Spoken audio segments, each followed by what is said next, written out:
All right, so today we're going to look at Tim Pool's response to the controversy surrounding his debate with Raw the Rugged Man. Is it Raw the Rugged Man or RA? I think his initials are actually RA. Maybe it's RA. I don't know. I don't listen to his stuff. Some of you just watched that, and if you didn't, I'm going to try to leave it up above me right there for those of you who haven't. But either way, we're going to be going over that as well as some of the responses from Breadtube. I've heard that Vosh has a interesting take, and we'll be looking at that along with everything else coming right up in this stream slash VOD. So let's go.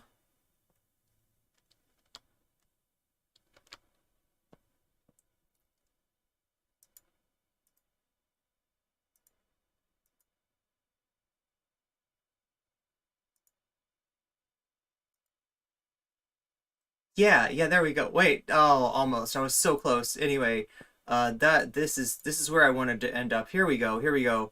No longer in upside down land. Hey everybody. Here I am. Yeah. We are live indeed. Cool. So yeah, that's what the intro is gonna sort of look like from now on. I'm trying to make my VODs look like my videos. If you notice, there's a reason for that. There's a method to my madness, okay? I'm here to conquer the terrain that is YouTube, and to make it just all over better, right?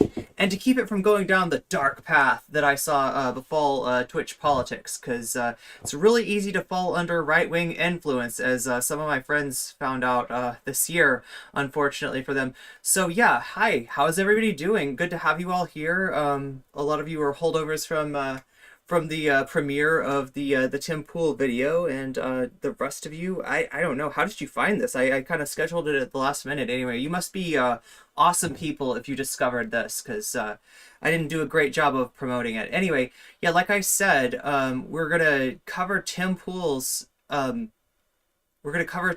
like response, I guess, addressing the drama. That's what you got to do. You create drama, and then you do a video addressing the drama, right? Because like you just make more clout for yourself to chase, right? You chase your own clout. That's how you do if you're a professional debate bro like Tim Pool is. And it really, it's funny because he kind of does the same thing, like, right? A lot of the stuff that we say about debate bros apply to Tim Pool. Now, am I saying that the debate bros are as bad as Tim Pool? No, there's not a lot of debate bros out there that are like, trying to defend Chauvin and the people that killed Arbery, right? So yeah, but it's the same principles. The same principles apply. The same perverse incentives and the same social media kind of techniques apply to Temple as do the Breadtube. So how is everybody? Is this live or is it a VOD? I don't know. I'll have to check. Like, are you asking me if I have free will? Because I'll have to get back to you on that one. I'm still trying to figure it out. But let's just say that my will is freer than it was, yesterday. And hopefully it'll be even freer tomorrow. Hopefully I'm working towards, dealing with my dealing with my baggage and moving towards my destiny. So that's where we're at. That's where we're going. And I hope you're coming along with me, because it's going to be a mysterious destiny. I'll Bayonetta if you don't get the reference. Anyway, it's fine if you don't have to get my video game references. They're usually to Persona or Kingdom Hearts or Final Fantasy or something like that. But this time I threw in some Bayonetta just for fun. But I don't have a Wii, so I can't actually play Bayonetta. Oh. Anyway, good to see you, everybody. A live stream or pre-recorded, but it's a live stream. Oh, I see what you mean. Yeah, YouTube wants to purposely confuse you on that, right? And I'm gonna play along. I'm gonna play along with them. And no, that sounds mean. That sounds like I'm being a super meanie butt. Maybe I am. No, I'm not a super meanie butt. Chat, am I a super meanie butt? Can somebody like assure me that I'm not actually a super meanie butt? Because sometimes I wonder. It's like, I don't know. My parents brought me up to think I was like a super meanie butt, and they were probably just manipulating me. Yeah, I'm probably not a super meanie butt. Probably not in actuality. That is not my tarot card. the super meanie butt tarot deck. Like, oh my god, we need a super meanie butt tarot deck. That needs to happen. At least we could have maybe like a no comment chick tarot. Hey, artists, if you wanna impress the hell out of me, not a super meanie butt. I'm a super friendly butt. I'm not. Listen, even to the extent that I am, I'm trying to be a little bit more gracious than usual because I'm noticing that people are not dealing well with COVID, including myself, right? I don't want to do anything to make that worse. That's the last thing that I want to do, and I just want to help people get through this because it's a little bit scary to me, honestly. Honestly speaking. Anyway, a super friendly butt. The sweetest, nicest, coziest butts there is. Oh my god. Well, I'm glad my butt is cozy at least. That's important. We're gonna see how cozy Tim Pool's butt is feeling after what he's been through. Which actually, I'm not sure, chat. Now, so if you're on the left, you probably think that he's not feeling great. You know what I mean? Like, we've talked about streamers before that get hit by controversy, that get dogpiled, that, have stuff like that go to him. And if you're on the left, it felt like a dogpile, right? Understand that it wasn't. It was probably a very lucrative time for Tim Pool, right? I'm sure the right wing is defending on this stuff, right? So he'll be okay, chat. Don't anybody worry about Tim Pool. I think he's doing all right. But yeah, as far as monetizing this, this is probably his first pass at that, his first shot at that.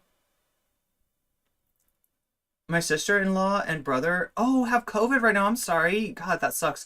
Yeah, one of my friends, Stanabo, actually, hope he's doing okay. Hopefully he's getting over it by now. I guess his case was like on the mild side. So yeah, we're hoping for the best for Danabo, right? Because Danabo's pretty cool. Pretty cool. I can't quite figure out Danabo, but that's part of the mystery. I told him once that he's a slippery one, and he is. He's hard to. I just meant he's hard to figure out. He's hard to pin down. It's hard to figure out where he's coming from, but he's been there for me when I needed him, and I appreciate that a lot. And anything I can do for you, Danabo, if you're watching this. Anyway, just ask. So let's take a look. That's his thumbnail. His thumbnail is Twitter drama. Right? He didn't make a thumbnail. This I think this is a self-generated thumbnail. This is I don't know, chat. I don't know. Maybe his thumbnail designer is on vacation. I don't know. Let's find out.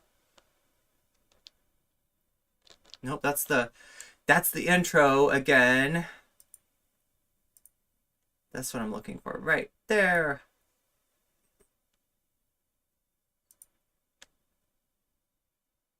Oh, it is RA. Okay.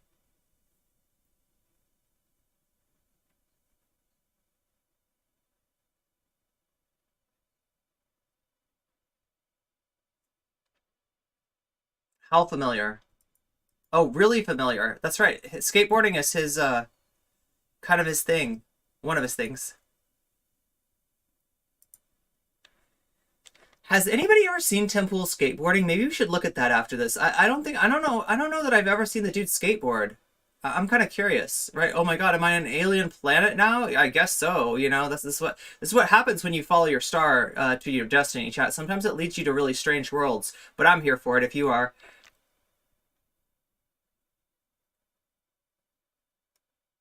Oh, so he put it back. So it's back up. Oh my god. We could have reacted to the whole VOD if we wanted to. I think I've had enough Tim Pool. Well, nope. I was about to say I've had enough Tim Pool. What am I doing right now, though? What am I doing right now? Literally, apparently I haven't had enough Tim Pool. So we'll have to find a skateboarding video of his. We can show you his skateboarding ramp, or his skateboarding, he's got a skate park attached to his house. I thought it was in the basement, but it turns out that the basement is for the show. That's where the show apparatus, the Timcast IRL stuff is. The skate thing. It's like attached to his house. It's kind of like a, what do you call that? It's an addition, I guess, to his house that he built that you can go skating in. You don't have to leave the house if you're Tim Pool. So yes, Tim Pool. The struggle is your struggle is real. Your struggle is real. You got to get up early in the morning to get to the, oh yeah, and he has all of his apparently other people on the show, they live with him. They actually live with the dude, right? So listen, if it was me, chat, what do you think they would say? If let's say I got rich, okay, somehow just like I make it. No comment chick goes viral, right? And I make it. And I buy a mansion out in the middle of nowhere, right? And I take all the mods and all the people that I work with and I move them into the house. What would they call that compound? Well, first of all, yes, they would call it a compound, but why would they call it a compound? Because it would be no comment cult. That's what it would be. That's what the Eris would have a video tomorrow of like, oh my god, I can't believe she's doing this. I can't believe this crazy streamer. Thanks, Eris, for like talking about my mental health. I think I'm doing pretty well considering what I'm dealing with, considering that people like you lie about me, literally lying to your audience, Eris, literally lying. But that's nothing new for you, right? Anyway, like Eris. Oh, no, Eris is totally watching. She's gonna react to this. Hi, Eris's audience. I love you very much. Okay, and I know you love me too, right? It's clear. It's clear that you all love me. No comment compound. Well, I would love to, like, anybody that's got like home insecurity, that would be awesome to solve. But like, holy shit, like that presents some like real moral. You know what I mean?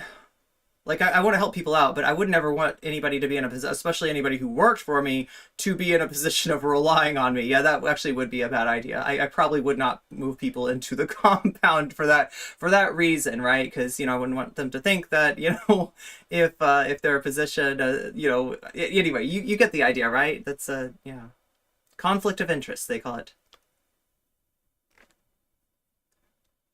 Yes, talk about the cult more, NCC. Good idea. Everyone's talking about me. Look, Tim, they hate you because they ain't you.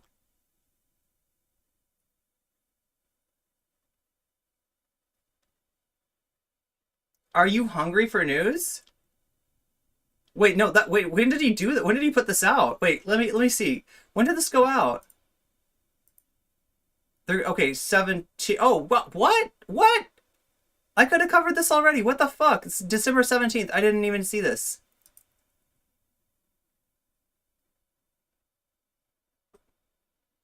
Okay. Okay.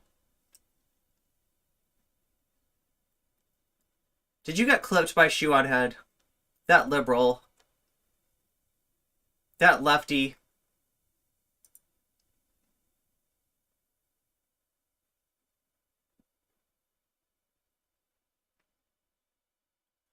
Not family friendly? I've never seen this guy not be family friendly.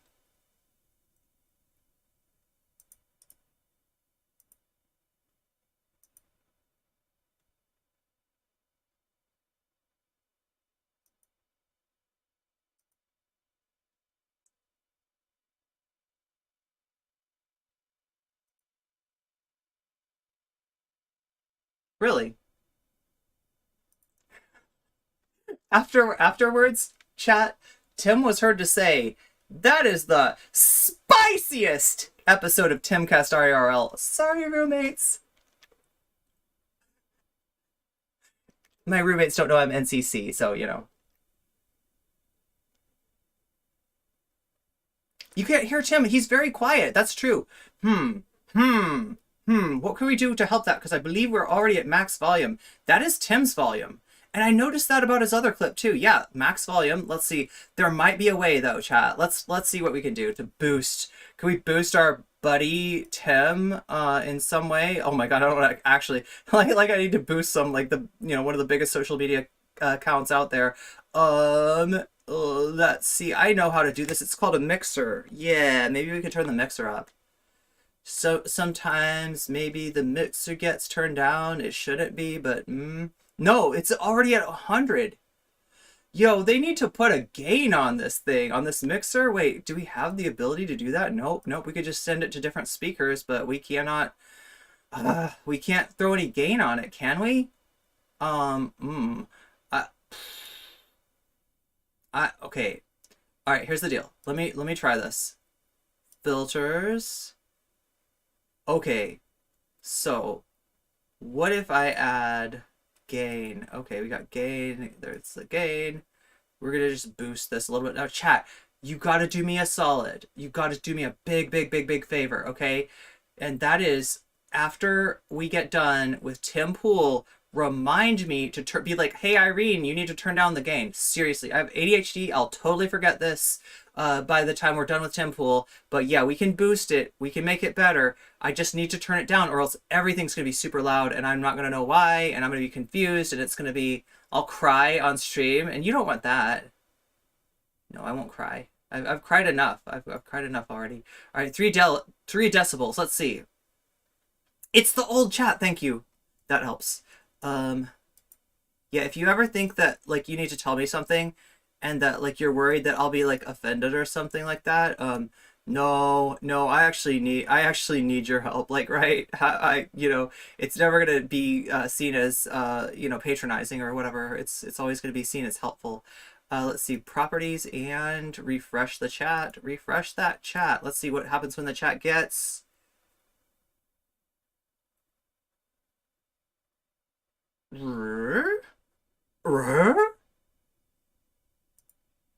Yeah, there it is. Okay.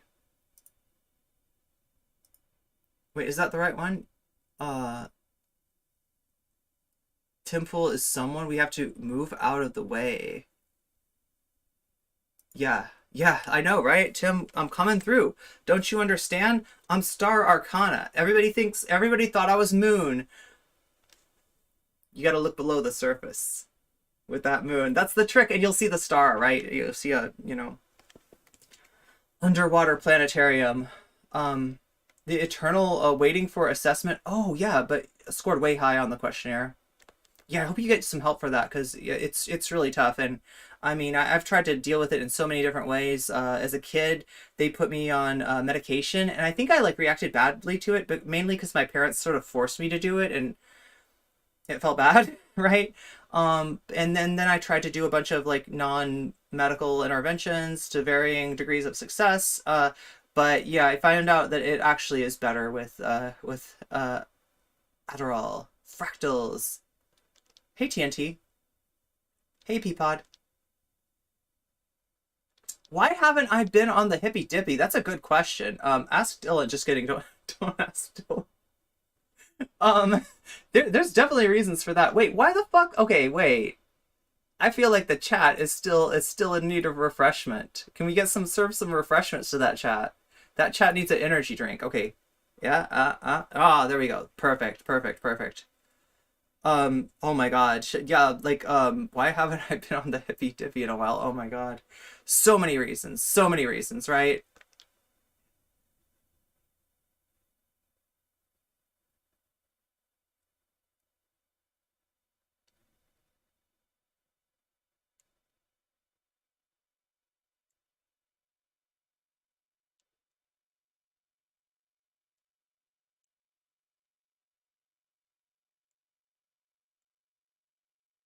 What did he say was intersectionality? Oh, also, how's the volume?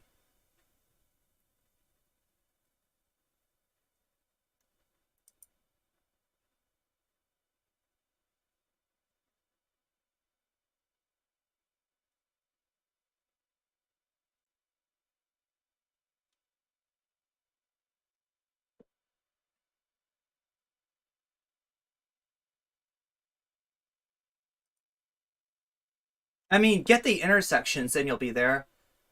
The problem is I think that like, and I've heard Tim say this before, this was very recently on the Hill.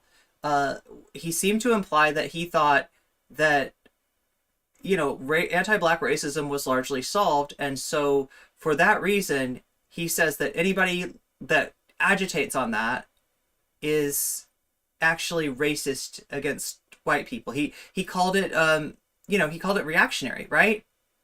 Um,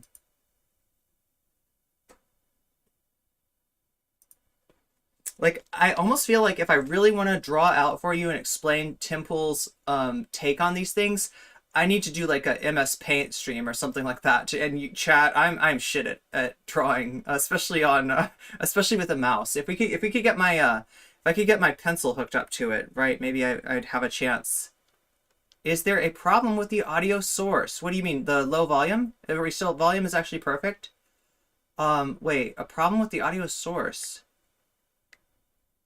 Um, you mean the browser? Hey CJ, what's up? It's 1 minute long. Oh my god, I don't know what's 1 minute long. It's probably something I just referenced and like, um, we can't hear Tim at all? At all. You can't hear Tim at all.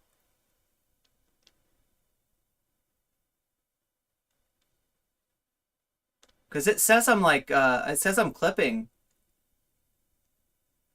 Wait, seriously, can people hear Tim? At all?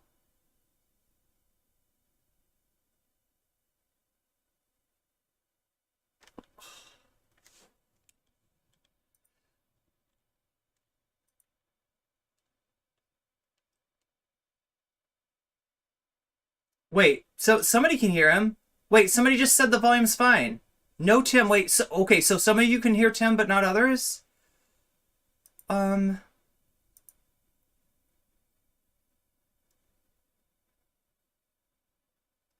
yeah, wait. No, Tim. Okay, so a lot of, definitely, at least a lot of people. If not, like, wait, because I'm seeing his, er,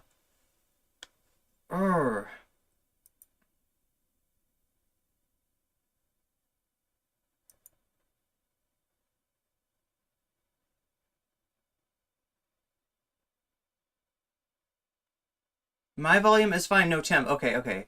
Oh, that's what they meant by volume was, okay. Now I can't hear Tim.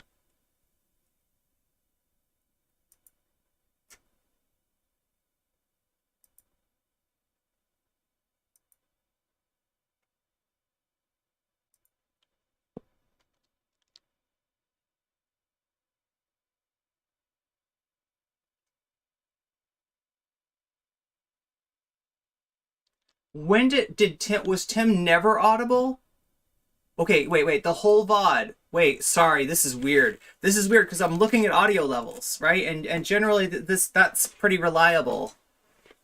The video looks it is paused. Yeah, it's absolutely paused, 100% paused, right? Because I'm trying to figure this out. And also understand that the me you're seeing is like the me from 5 seconds ago, right? So you're gonna be saying stuff to me, and you're gonna be looking at me from 5 seconds ago, but realize that I'm actually in the future. Um,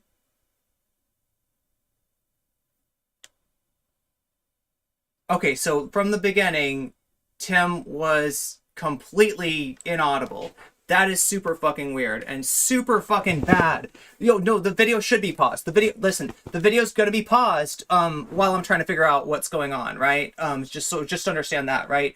But like if you okay, look, I'm gonna put him all the way back. I'm just gonna put him all the way back and let him run and leave him on. So I guess maybe that'll help you determine if I do anything that makes.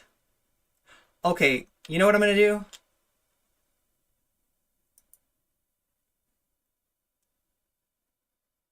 Just let me know when this comes through.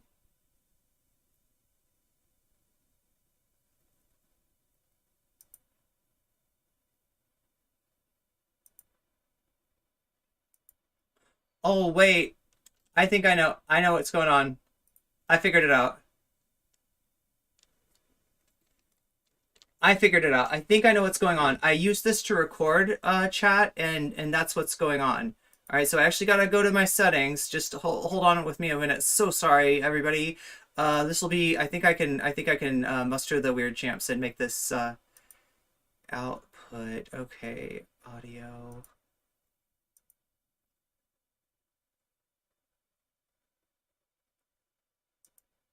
Oh no! Fuck. Okay. Um. Mm, uh. All right. Hmm? There it is. There it is. Okay. So that's what's going on. Okay. YouTube only has one track apparently. Nice to know. Nice to know. Okay, so chat, tell me if this fixes it. And I'm going to be so proud of myself if it does. The episode is now on Rumble, and it's on all podcast platforms. Basically, we put it everywhere. It's no longer on YouTube, but there's a clip going viral. Okay, so it's gonna. I'm 5 minutes ahead of you, but like, yeah, it works. It works. That's it. So yeah, just a little explanation. We recorded. I used OBS to record last night. To record the VOD to record the video that some of you just watched, right? And when I did that, I put Umar and me on separate tracks so that I could, manipulate our volume separately, which turned out to be a really good idea because like the volume needed some fixing, right? But yeah, when I did that, the Twitch has multiple tracks. Twitch will still let that come through. YouTube. Maybe not. On Twitter, I think I was trending at like number 13 last night. And let me like. So wait, how is Tim's volume? Is Tim's volume okay, or do we need to turn Tim up? Because I can actually turn Tim up if I need to. It worked, but is the volume where you'd like it, or is the volume a little quiet?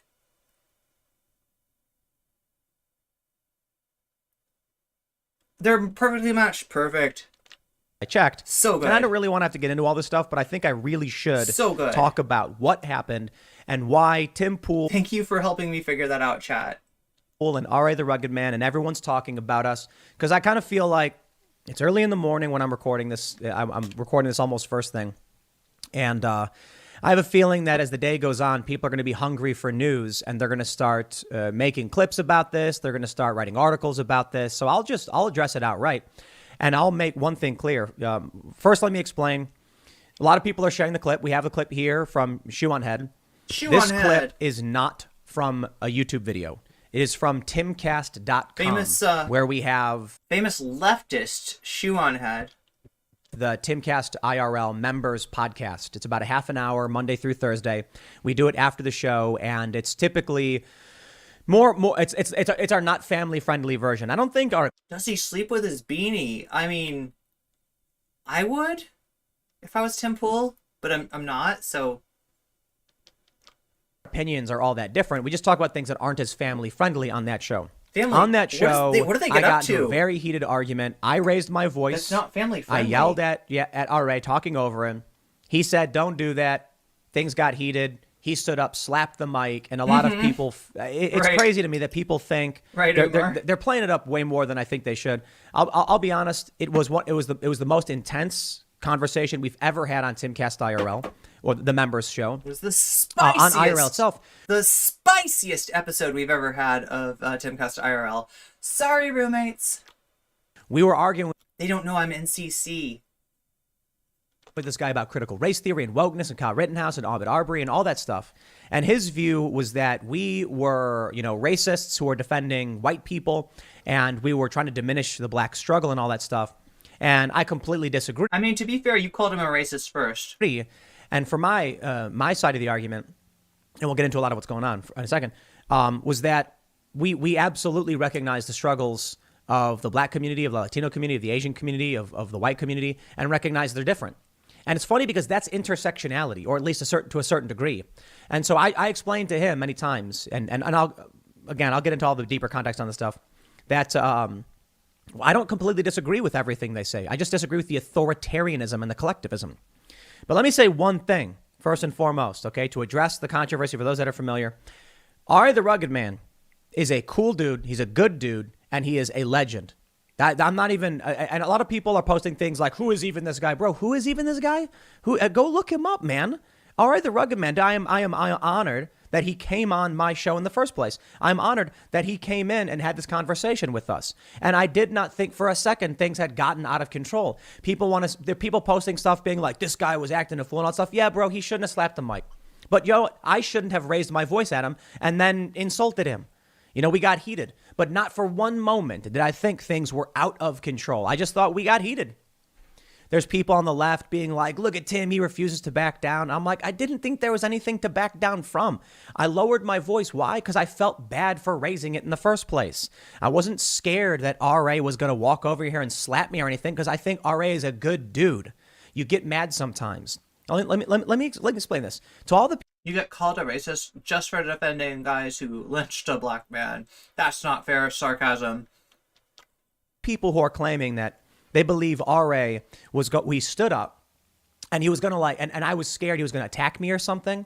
He has to hide the second Tim that likes, like on the top of his head. Or the people who are saying that I was brave for not flinching or whatever. I'm like, here's what you guys got to understand. At no point.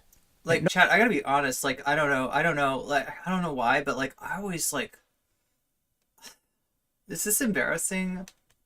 Like, I sometimes, like, sleep in my clothes. No, I always sleep in my clothes. I don't know what's wrong with me, Chad. Should I get some pajamas? Maybe I should get some pajamas.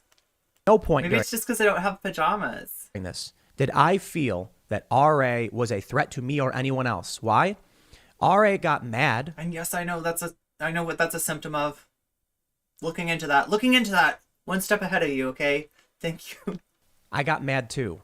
RA got up and slapped the mic. But I know he's a good dude.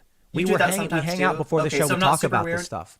People get heated sometimes. Just because he got mad and he slapped the mic doesn't mean just like maybe it's because like the pants I wear are like basically pajama bottoms. Anyways. I felt like he was going to hurt anybody. You don't have pajamas. So there's no reason for me to get up from my chair or be like, you're wrong, and get mad. No, I kind of felt like, I just insulted this guy and he's mad. Like, that's not cool. We're not being productive doing this. Wait. Now, I'll be honest. I felt insulted too. Oh, okay. That's why I got mad. And that's why he got mad. But I don't see why anyone, like, I don't know, man. I think people want to... It's RA. Yeah, I thought it was Raw, too. I thought he was, like, the sun god. But, yeah, apparently those are his real-life initials. Yeah, R.A. Thorburn. So, that's why he's called R.A. Hype this up. See, I was right. But then I thought it was, like, I'll... and sensationalize it and make it seem like something bad was going to happen. But I want to explain to you guys who RA is. Because I know a lot of people don't know who he is. And a lot of people use that as a point of like to make a derogatory statement. People on the show were like, who is this guy even? Look, I know you guys know who I am. But when we got him, I was excited. Look at this. He's worked with Mobb Deep, Wu-Tang, Cool G Rap, Notorious B.I.G. He's got a song. Look at this. Tony Hawk's Underground. I know this song. So I was like, cool, man, let's have a conversation. RA's got a bunch of anti-establishment, anti-media, I want to say authoritarian. I'm a hot sleeper. I can't sleep in with regular clothes. Honestly, chat, I think it's just because I've been through so much in the past, 6 months or so. I've been through a lot, like, right? And if you've been watching for a while, you sort of know. If not, I'm going to be going into that soon because, like, I guess that's what you want to hear about, according to a poll. Assuming that no one's linked that poll on a certain notorious website that I know wants to hear all about that stuff, right? But yeah, it's we will be talking about that. It's just like I didn't want to get taken off my content while the controversy was happening, while all the hate streams were going on. The best thing that you could do is just keep doing what you're doing, and basically when people are hating on you, they're raising your name in the algorithm. So I was just riding that wave. But yeah, I do need to talk about it. There's some stuff that we need to discuss. There's some untruths going around about me, and I'll do what I can. Honestly, chat, though, the copy pasta about me is so fucking long that like I don't even like part of it. The part of not talking about it is like I don't know where to start. Right? Yeah, there's a lot of lies about me being spread. So I think all we've talked about so far is just the Miss Umbrella's drama. Why are you not playing? Videos. But I'll tell you, I really do feel like right now, look at this, you can see Tim Pool's trending on Twitter. I just feel like he's very much in the woke establishment narrative of things. So let me just simplify everything, break everything down real quick, give you an update on what's going on, and then I want to talk philosophy and ideas and what's all about. You can listen to independent rappers without getting flagged. That's awesome. The quick of the story. Kind of assuming that they're they're making their money and everything. I don't know. I wouldn't want to. So the story is, R.A. the Rugged Man came on the show. We started by talking about Alec Baldwin. We started by talking about liberals starting to buy guns, which turned into him talking about Kyle Rittenhouse. And he said, y'all call him a hero and all this and that. Should I buy a gun? I'm like scared of guns. I'm really scared of guns. Is this where RA punks Tim Pool? This is Tim Pool responding to that. So I've got a video up about the RA punking Tim Pool, and I'll try to link that like later on for those watching the video version of this, so that you can see it too. Yeah, we covered that extensively. Duke and I actually, I brought Duke on to cover the whole the original stream, the fighting out in this corner, weighing it. No, yeah, we did that just before this, so that premiered. Just talking about ideas, man. Buy a sword. Learn. I studied the sword. That's right. If only establishment was not asleep and we're actually woke. And I was like, no, we don't. A lot of people do. I understand why they do. I don't agree because I don't like the conflict, but I don't know how you solve for the problems of, I said, like, look, for 3 days, you got to understand the context. They bash a guy in the face and he's like, yeah, I know, I saw that stuff. And I'm like, so what do you think? Like, what would you do? And he's like, training and joining a club. Yeah. Call a 17-year-old kid out. And I'm like, bro, we didn't disagree on these things. Yeah, that's understandable, Buffy. And that's where things got really heated. I feel like RA had a view of us based on a stereotype of those who are anti-woke. And this is very, very common. I don't need a gun because yeah, that's right. I could just, no. Those gun defense and knife defense videos, they scare me. I don't think they're teaching you anything good. I think they're teaching you how to put yourself in danger for no reason, Among the woke left. Would not recommend going up against somebody with a weapon. They assume that Timcast IRL is the same show where we the same regurgitated stereotype right-wing opinions, when I literally, I'll give you an example. Feel free to disagree with me and comment. I said, we're the transgender swimmer, Leah Thomas, right?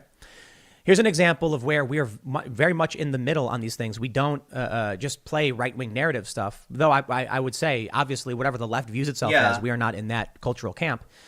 Yeah, it's funny. So if anybody doesn't know, like, where Tim Pool started out, let me go over his history really quick. Okay, so it starts out, he's at Occupy. A lot of people were at Occupy.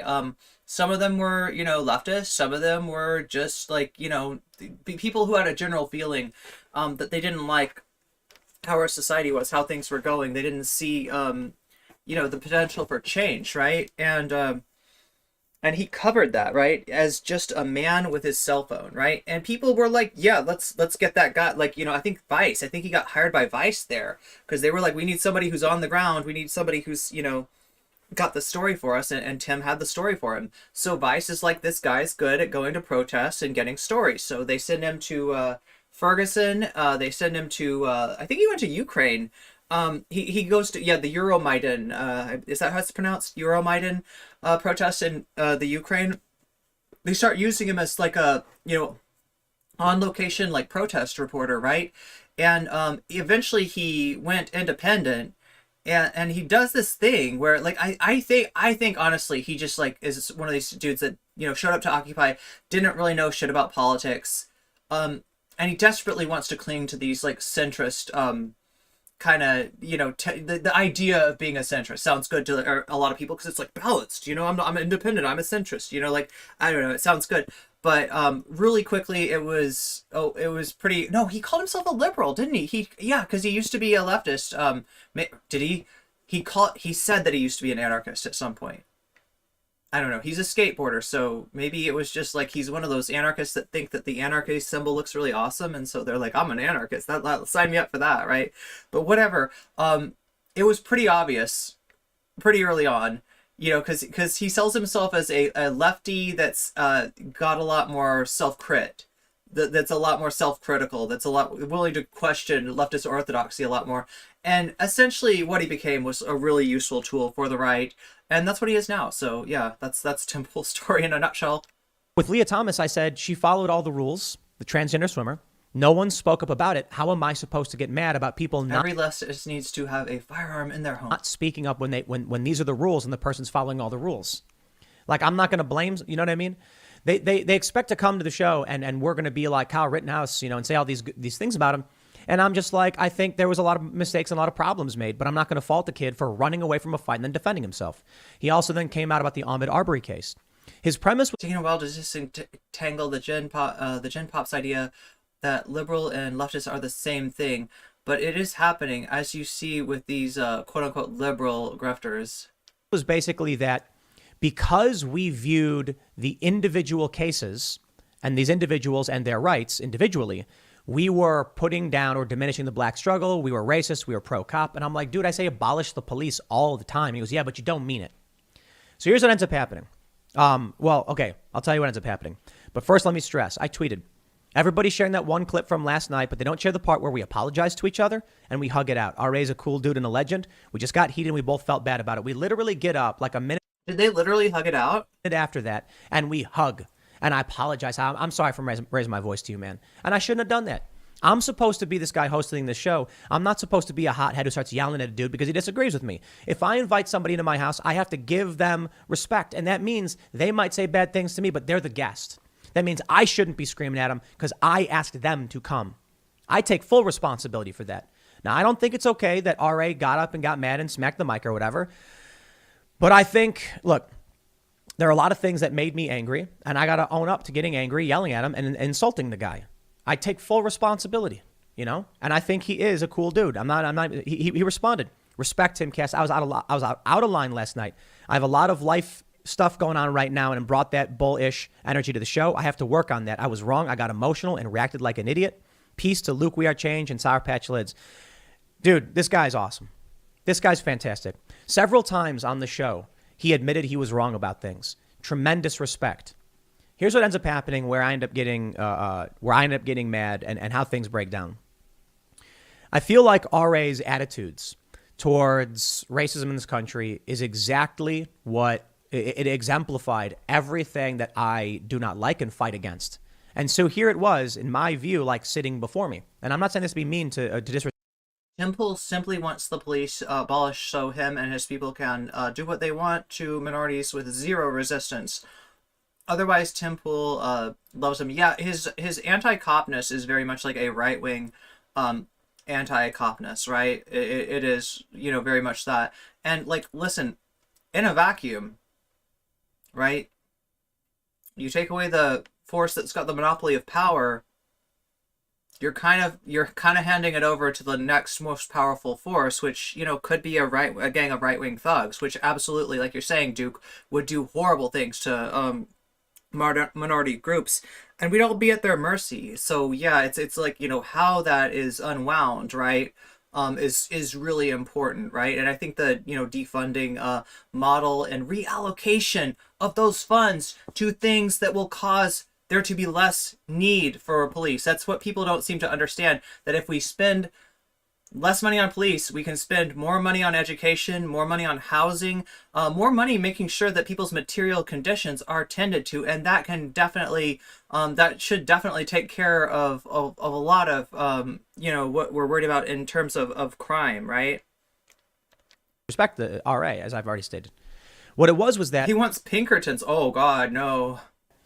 I'd say something like, look, I do not believe ANCAP hell. I have ever had it worse than black people in this country. I've never felt that way. I believe systemic racism exists. And for those that aren't familiar, I will give you a hard example. Blockbusting and redlining were practices that were occurring frequently up until the 80s. That means there are people they're millennials. There are people in my age group who are living in areas that are impoverished due to racist policies. It's a fact. Blockbusting was when they would go into white areas, buy a house, move in a black family or a minority family, and then scare all of the white people into moving, selling their houses at a cheap price, and then kicking out the black family and selling all the houses at a high price. It was disgusting. It's illegal. Redlining is where, in Chicago, the red line, they would literally draw out areas where they'd be like, that's where we're going to put all of this group and this minority, and they created extreme racial segregation in that city. So these policies may have been made illegal.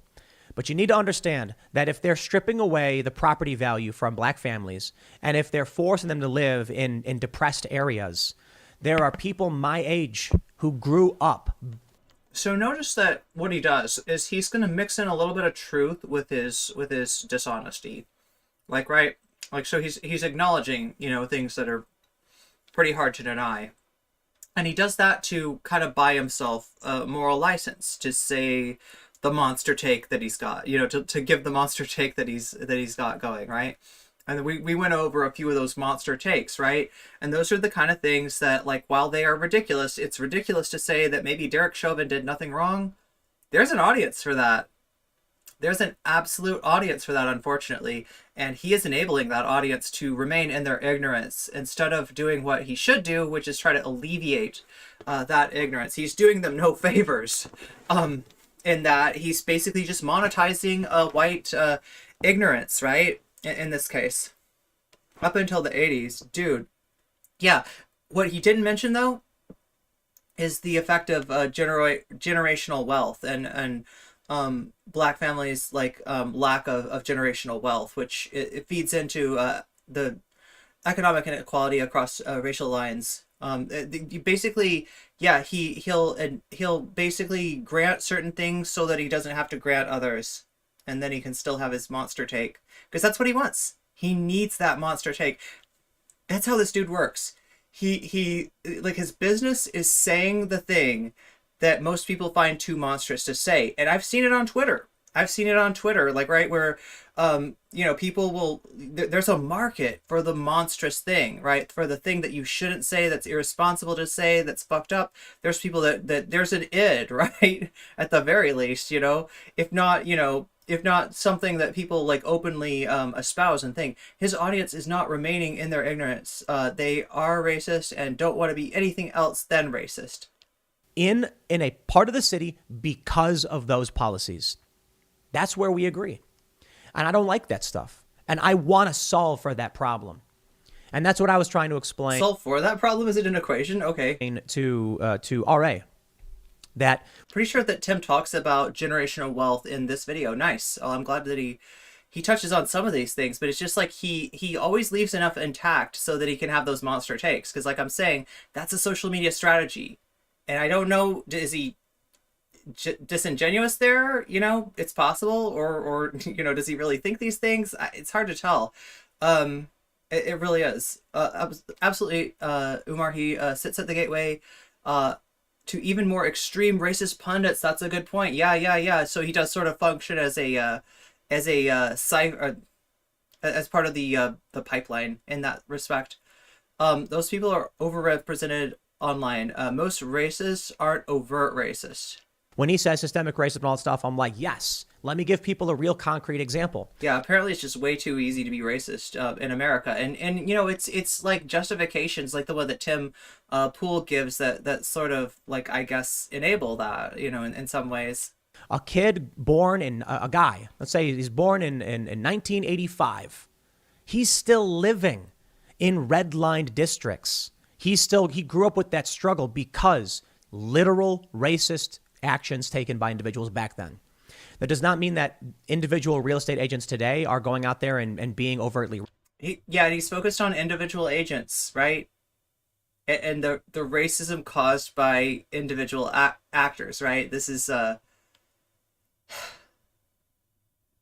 in a way, even Moonlord like acknowledged that Moonlord didn't really tease this out, and I doubt Moonlord really understands this, but he said something about big R racism and small R racism.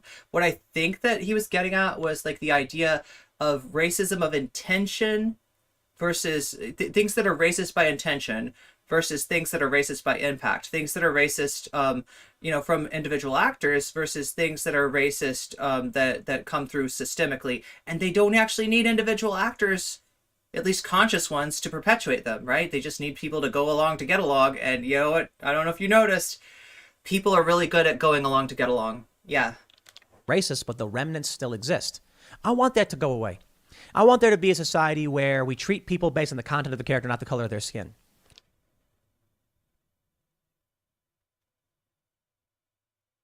One thing I didn't touch on that I really feel bad about, that I wanted to touch on the video of the original incident, was the recuperation of Dr. Martin Luther King. So what do I mean by recuperation?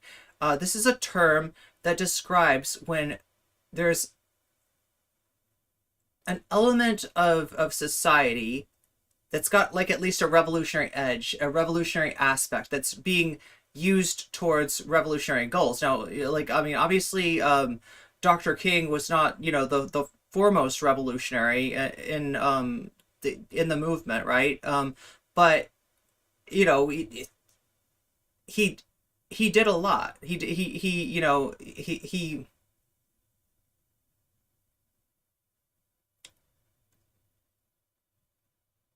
his agitation disturbed the system at the very least, right? And so, what do they do about somebody like that? Do they? Well, I mean, we know what they did about him, right? But in terms of Martin Luther King's legacy, what did they do to just kind of take the teeth out of that? They quote mined him, and they found things like content of character. They found little gems like that that they could take and say, look, he's just saying don't pay attention at all to race and it'll just all go away, and nobody, as long as nobody's overtly racist, we're all fine. That's a distortion. And there's so much distortion of what he said, right? And you know, like this is an example of recuperation. This is something that capitalism does. You know, this is something that authoritarianism does, right? It recuperates those radical elements because sometimes it's easier to co-opt these things than it is to actually just suppress them, right? And you know, that's absolutely what Tim is knowingly or unknowingly in the process of doing there. Everyone not part of the cult must be racist. That's right. You have to be part of the cat cult, B. Bertelsen, or else you're racist. So you got to meow at least twice a day. And this is what I tried explaining. Oh, you meant my cult, right? Is that what were you talking about, my cult? And this is where things got heated.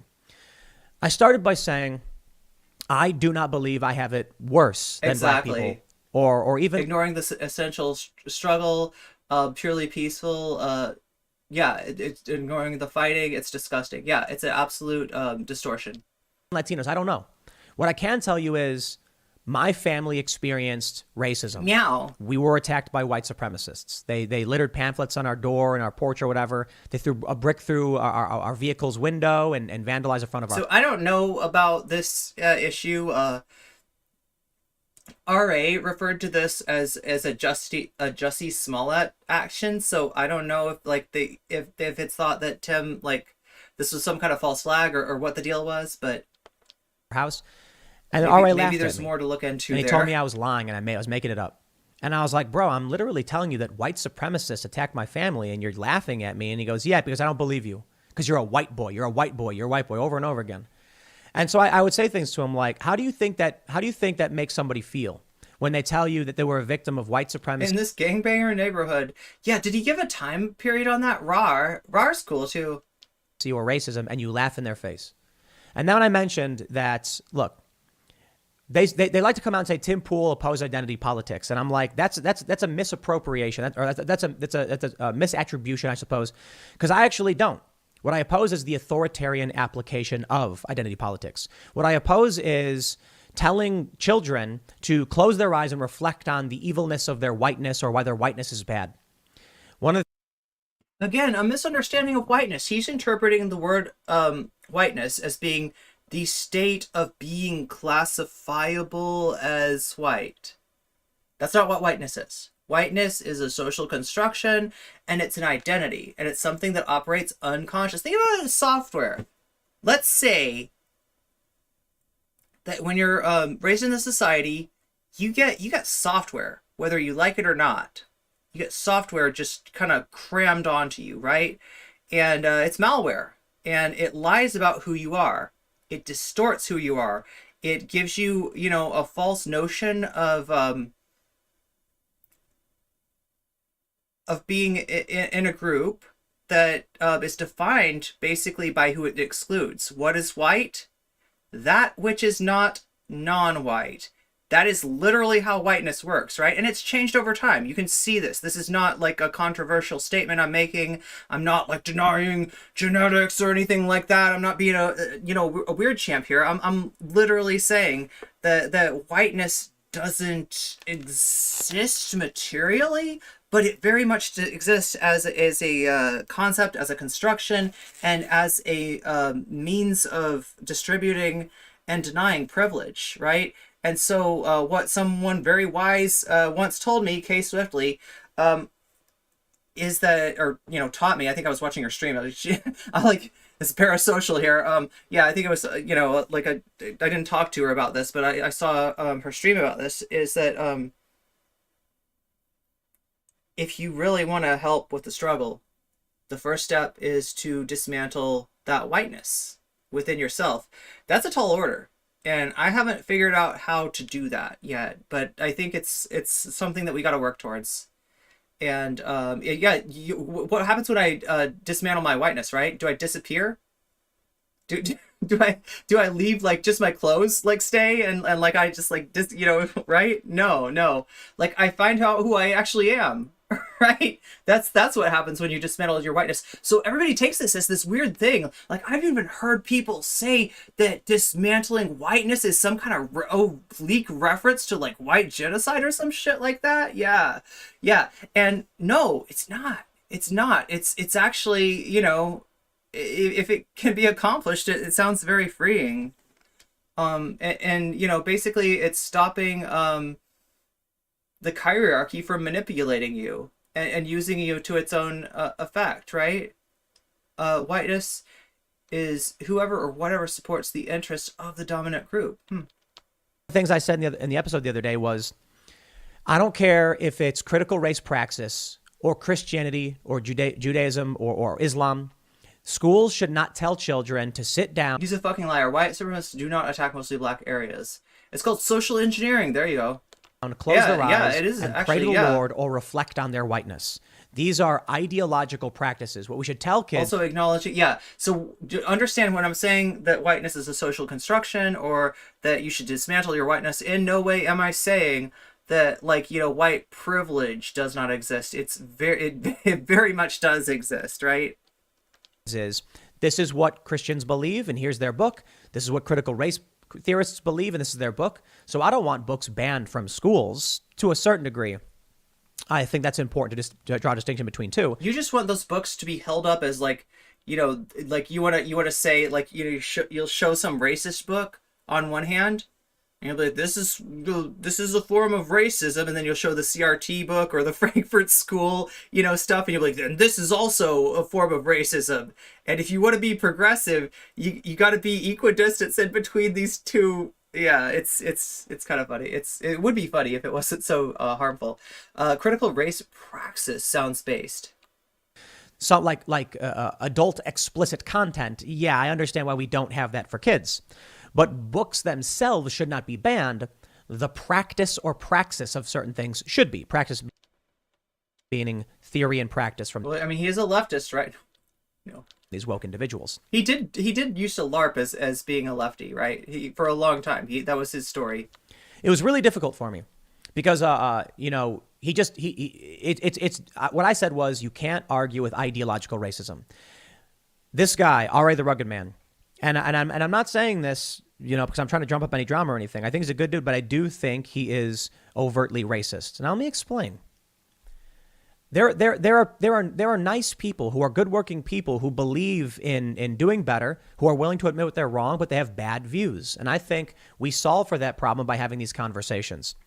I do think that his racism makes him, in some ways, a bad person. But I think his willingness to apologize, to hug. I bet RA feels really good about, giving this apology now. Right?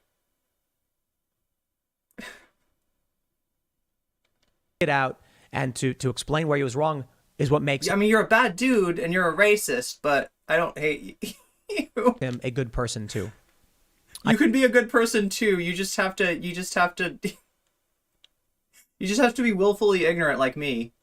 I don't think that I think racism is bad. I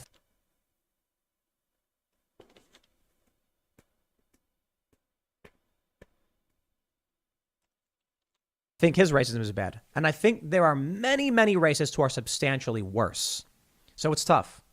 It's a tough thing to say that, I think he's a good dude, but I also think he's racist. Yeah, because I think he's got a lot to learn. I think he needs to read. There are a lot of books that would sell that are banned for a reason. About these criminal cases. I think he needs to read and understand individualism. I think he needs to give people a chance and be more compassionate. But I think he was willing to do some of that. Yeah, his takes on Chauvin were absolutely monstrous. And, it's kind of gross, too, the way that he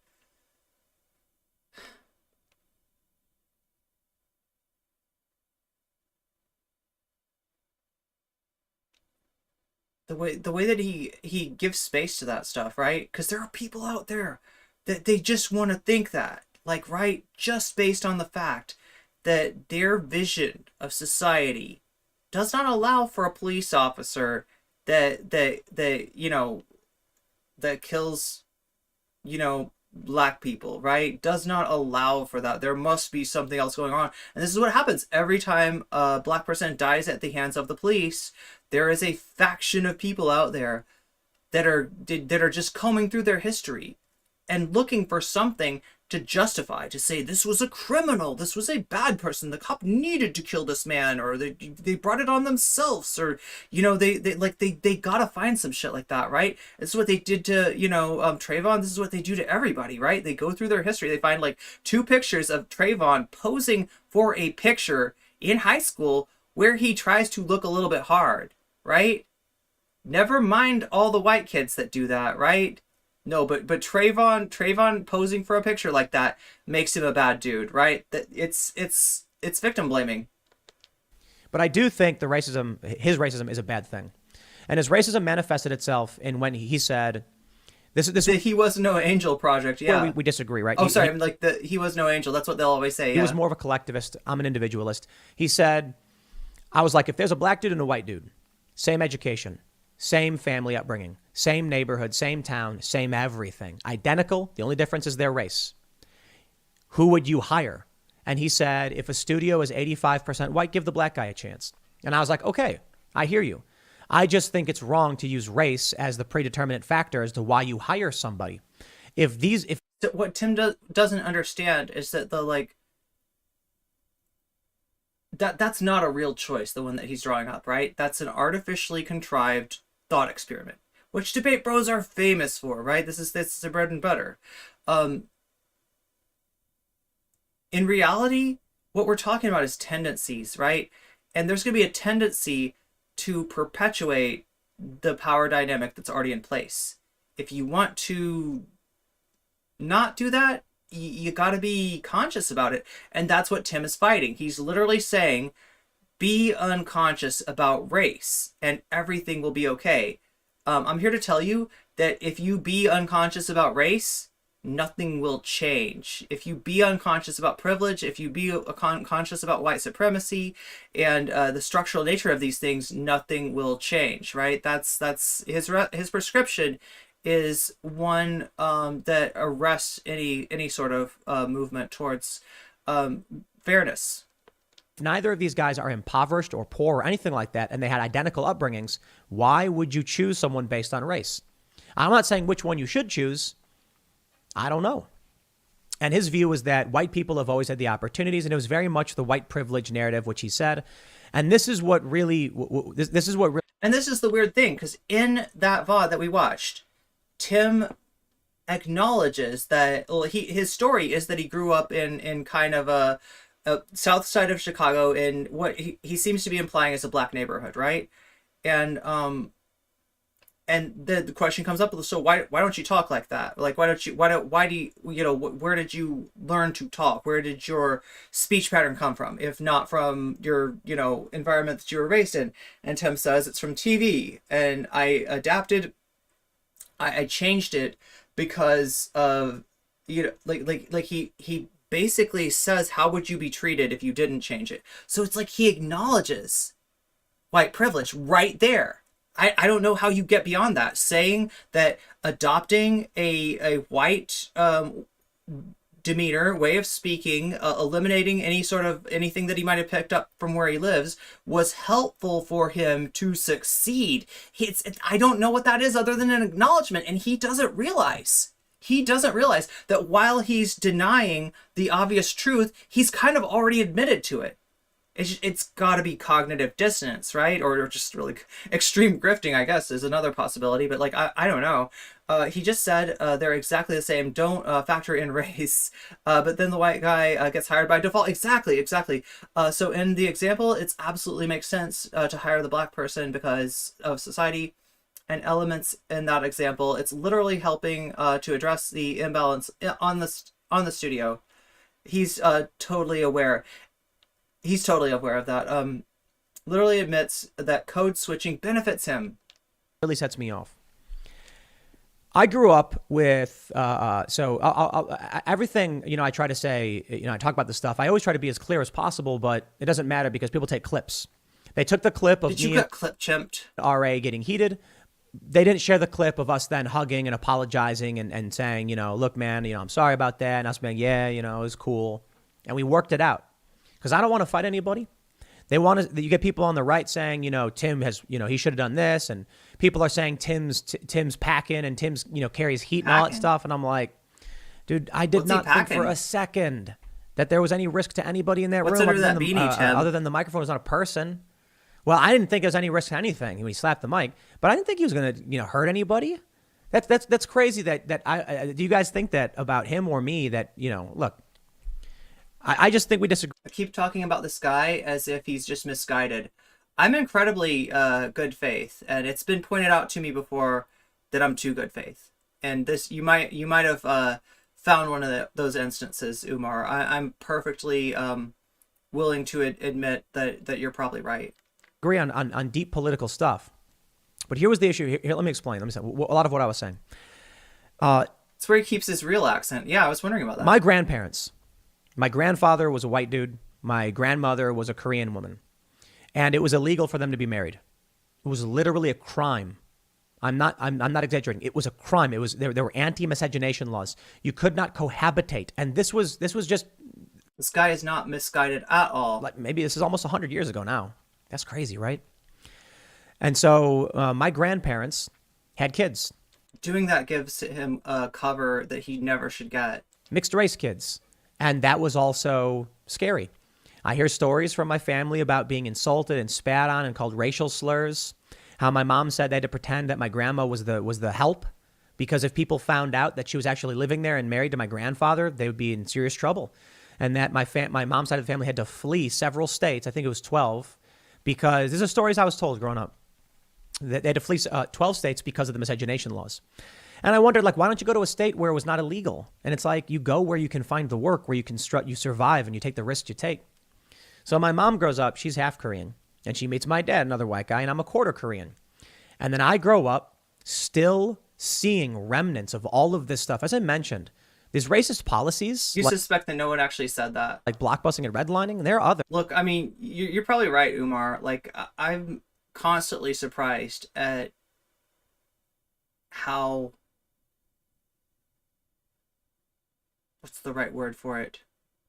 I'm constantly surprised at how, I don't want to say evil. What is the right word for this? Malignant? People can be. I'm. Yeah. Stories he was told. You mean he doesn't have any proof? He's so full of shit. Oh yeah, no, he's got no proof. For malicious? Yeah, malicious. That works. Yeah, probably better than using a word that describes cancer. Many of them have been formally ended, but this existed in the 80s, man. In the 80s. I was born in 1986. So my family is still dealing with this.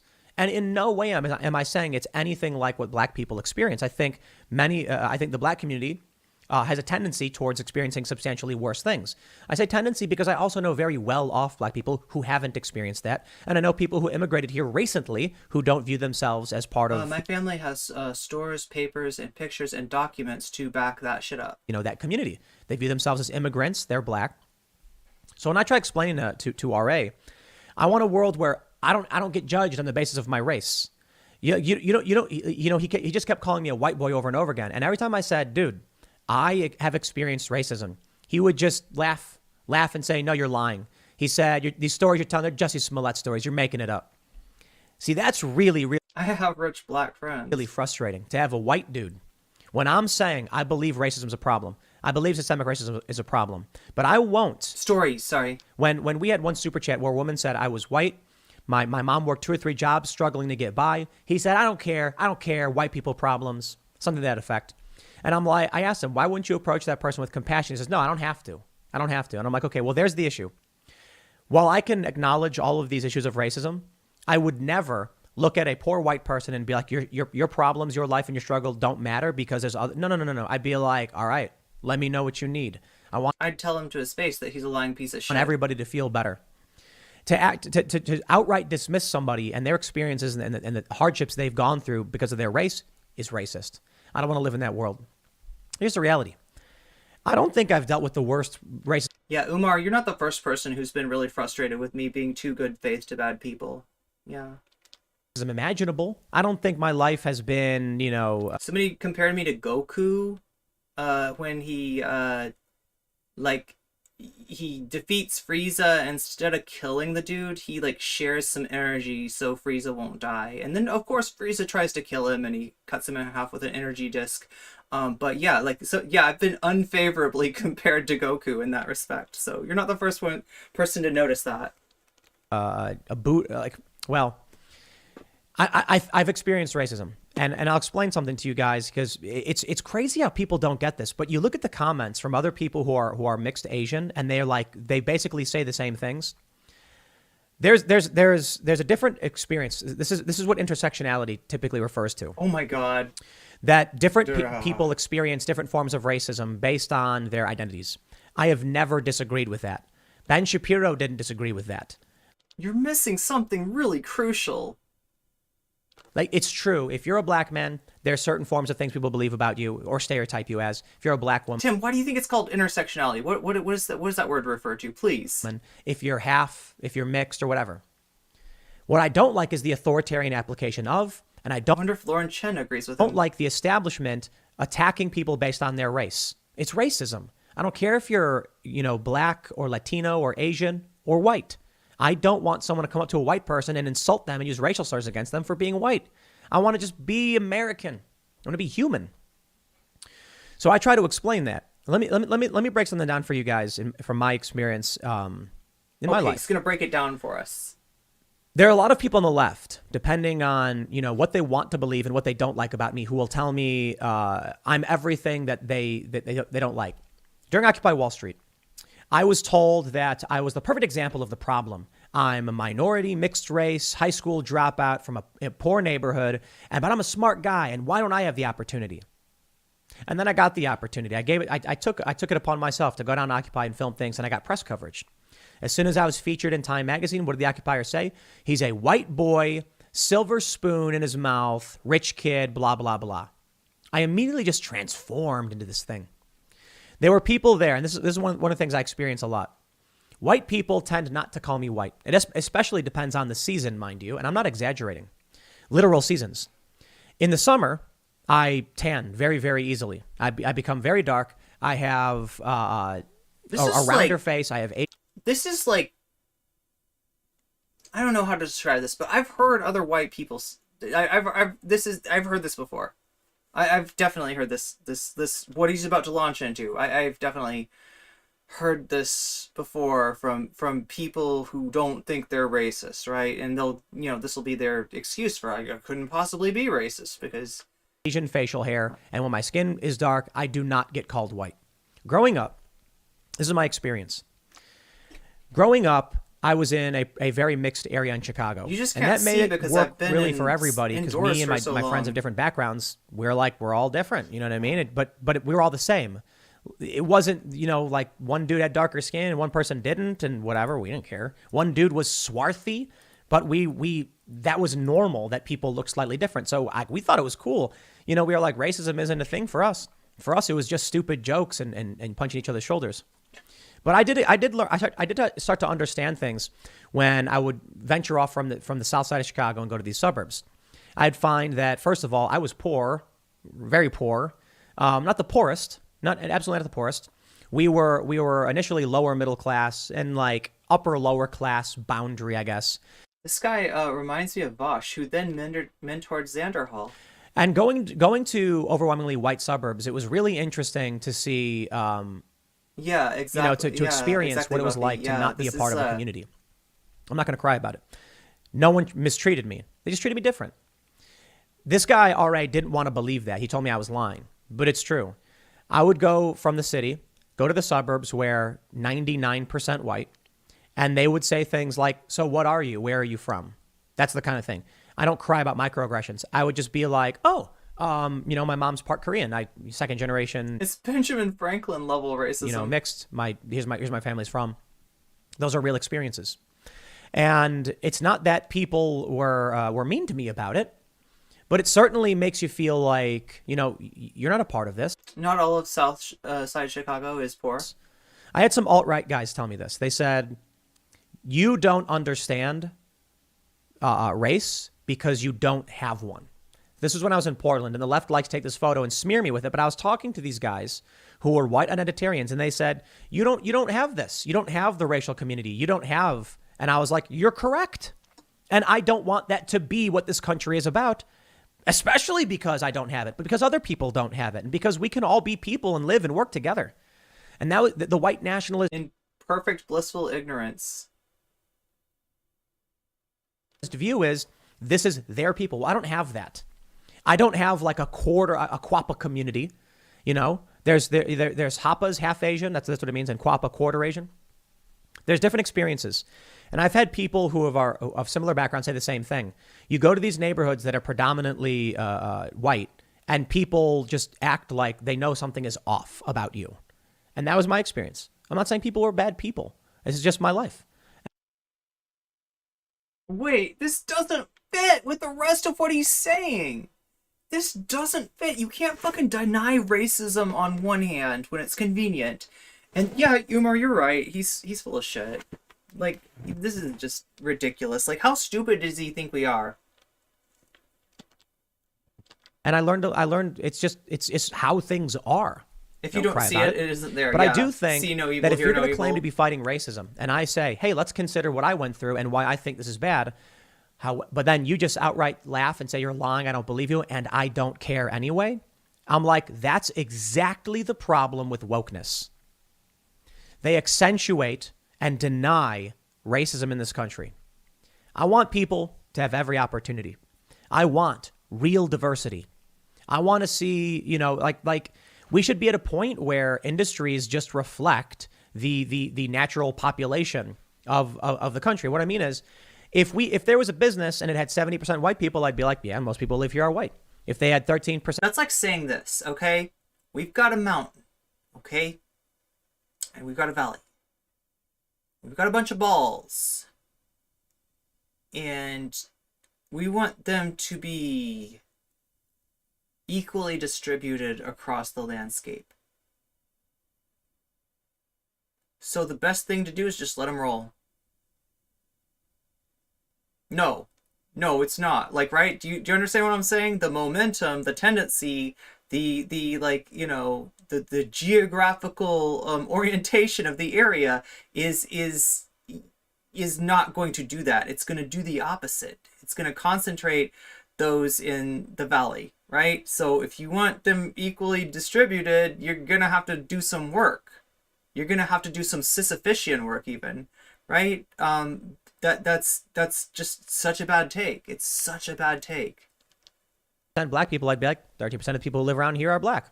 I think representative, you know, population, representative population. He's making some kind of underlying assumption that I don't. Would be a great thing. However, it's either going to happen or it's not. I don't think we should be denying people opportunities because of their race. Racism does not cure racism. That's what Ibram X. Kendi believes. And I think he's wrong about that. I think familiarity ends racism. I think growing up together. I think recognizing the problems of the past. And that's a lot of what the left claims to do. How are you going to grow up together when you've got like de facto segregation in schools? How are you going to do that? He's acting like this stuff will become better just left to its own devices, right? And it's just... And that's why I agree it's hard to with take... some of it. But in the establishment, in the mainstream, what do you get? We have a book that was showed by Asra Nomani on Timcast IRL, The Whiteness Contract. RA says, oh, that's a scare tactic. And I'm like, but there's like 20 or 30 books. We're complaining specifically about these books. If you take that to assume we're saying every school, everywhere, and everything ever said is this one book, that's not what we're saying. So here's where I got mad. So I'm explaining this to him. And one of the things I was explaining is I don't have a community. And he laughed. He said, I don't care. And I'm like, bro, you're a white dude. You have Italian Yeah, good point, Johnny. Sicilian family. You have the old country. You have all of those things. I don't have any of that. Okay. And I'm not saying it makes me better or worse off than any other. I'm just explaining to you that means there's no retreat.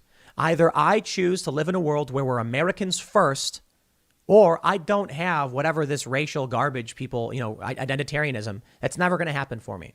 Unless like on a tiny scale of like the 0.0001% of Hoppas and Quappas in this country like, come together and start talking about it. So he started saying, oh, did you have this? Did you have that? Did you have this? And then the one thing he said was, you get pulled out of the line at the airport. That set me off. You know why? Because I do. Almost every time. I've talked about it over and over and over again. Maybe it's political. I don't know.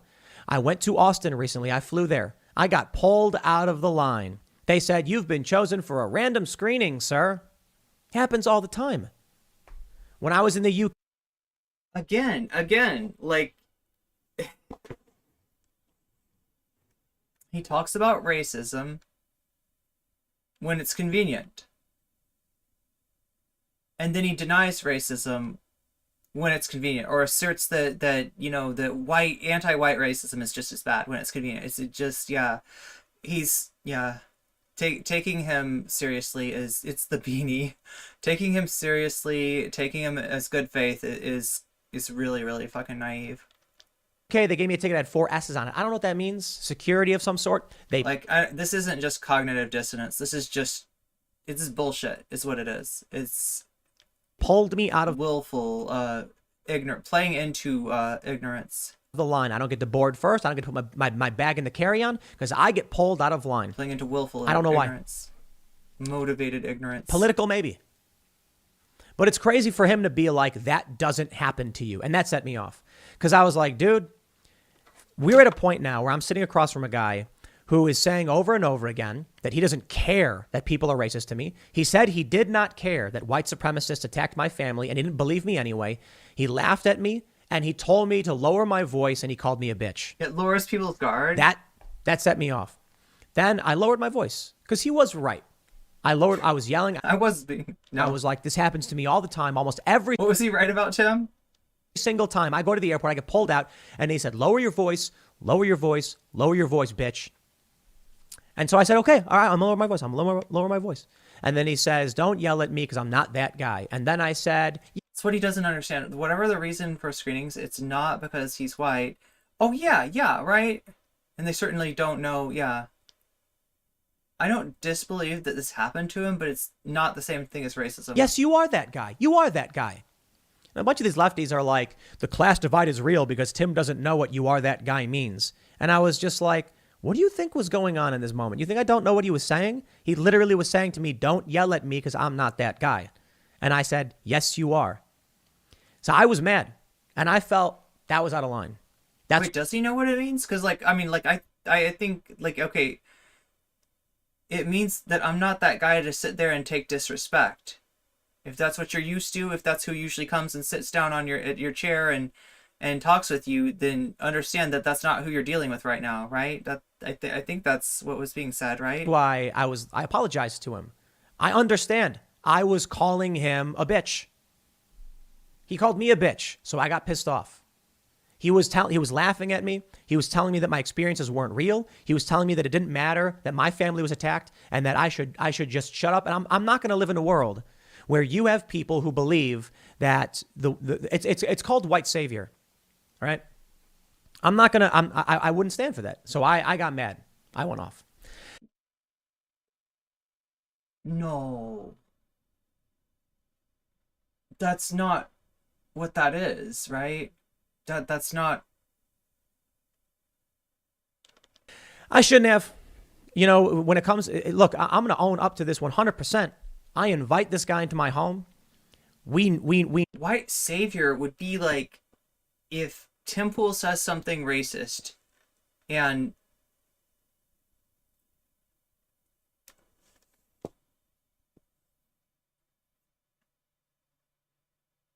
it's making it about yourself.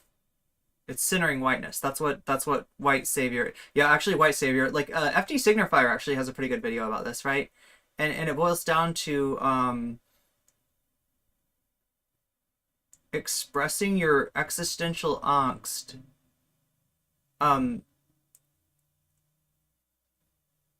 in the performance of allyship, and stress being on the word performance. Yeah, because that's what it is. It's a performance. It's a put on. It's a LARP, right? That's you know that's what that means, right?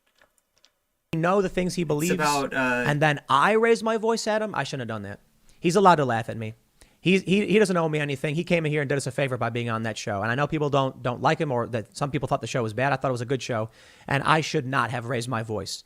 And then when he said, "Don't do that to me," I should not have said, "You're that guy." I was wrong in that. So he got up and he slapped the mic.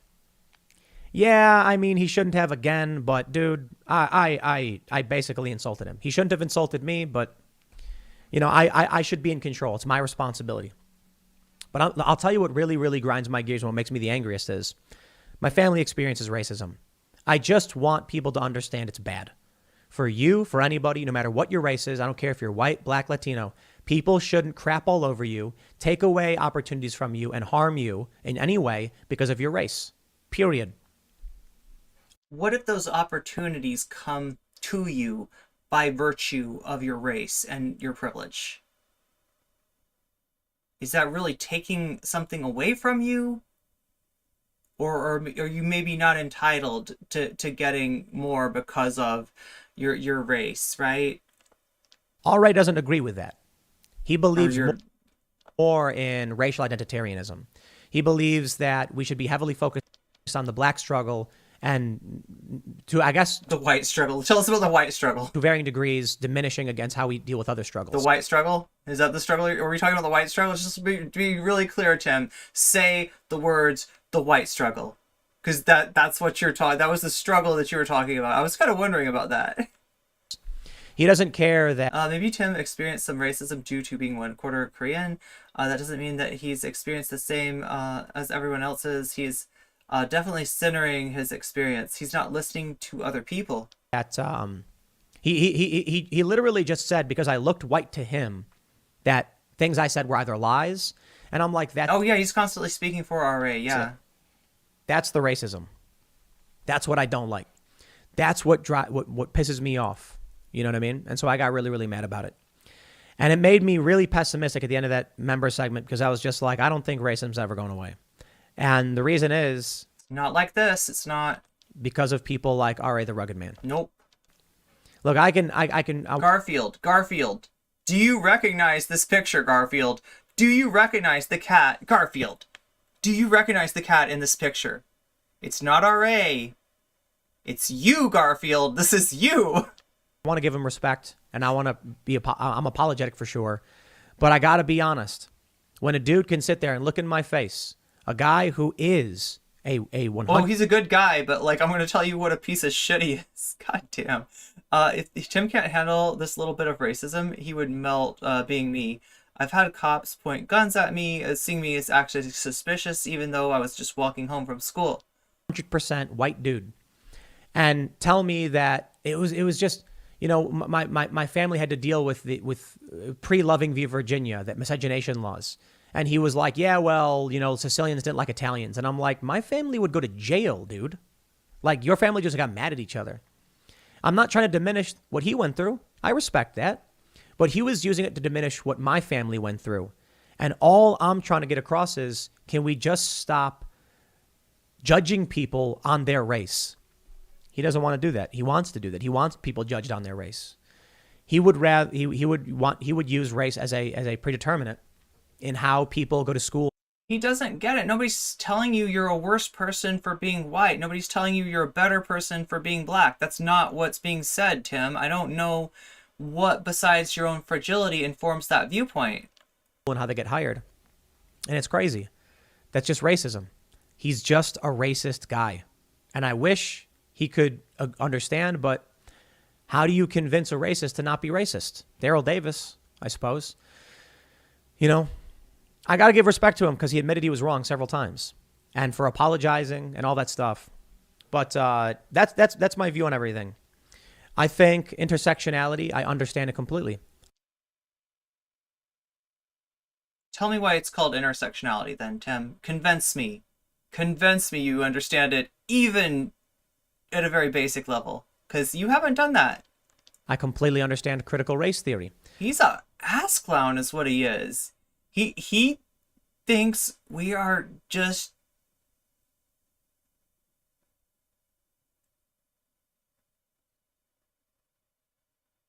He thinks he can manipulate and lie straight to our faces, and we're not gonna notice the like obvious. Yeah, God. But I do not agree with the Marxist undertones. I do The not. Marxist undertones. Oh, here we go. The Frankfurt School chat. Tim, where does the So Frankfurt School. So you're talking about cultural Marxism, okay? All right. So where does that term come from? Where does it derive? What was the antecedent or the ancestor? What is the origin of that? It's cultural Bolshevism. Who talks about cultural Bolshevism, Tim? Was it leftists? Oh God, he would say, oh my God, he would actually make that argument. Yeah, the Nazis were leftists because they got socialism right there in the name, bro. Oh my God, this guy's just, yeah, no, I don't, yeah, this is. Agree that. Did I say, is it Franklin School? Wait, what? It's.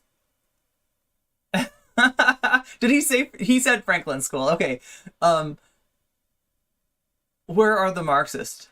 Should be telling kids, we should be implementing a praxis in these schools where we inject this ideology into other subject matter like math. It's gone too far.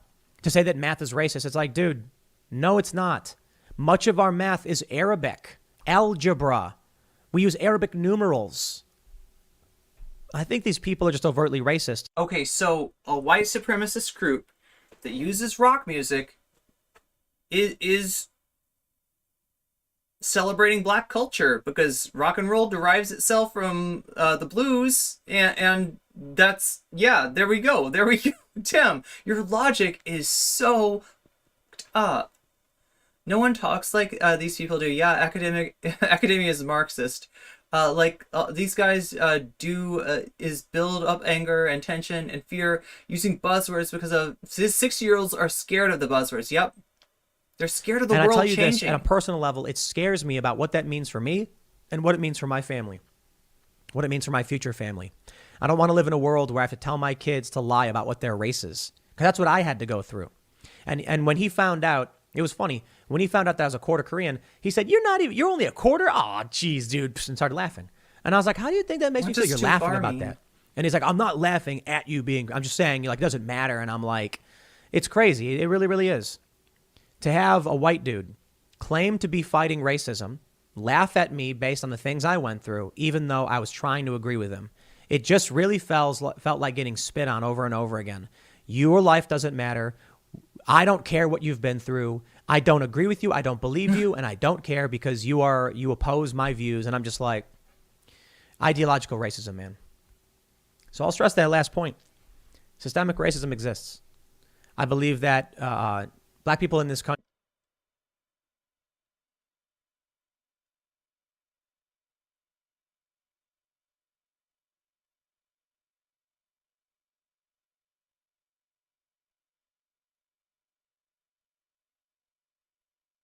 There's just no way. There's just no way. Country have it way worse when it comes to racism than I do and ever will. That's a fact. And then there are some people who are well off and they're black, and there are some people who are poor and who are white. And that's why I feel like the whole thing is just a class issue at this point. We need to address for class, because if you believe that institutional racism has held people back, then addressing for class will solve these problems disproportionately for those who. Oh, awesome! You did draw on a really bad idea from, I don't know if you want to call class reductionists the left, but yeah, there you go. Class reductionism. That's the answer. That's the answer, everybody. Or negatively impacted by it, by racist issues. But when you just keep saying you want to use race, you want to use race, you want to use race, then what we end up with. Too much Marxism in your school curriculum? Try a little class reductionism. Is racist dudes saying racist things and refusing to acknowledge that they're racist. Garfield! It's you! It's you! The picture is you, Garfield! The picture is you!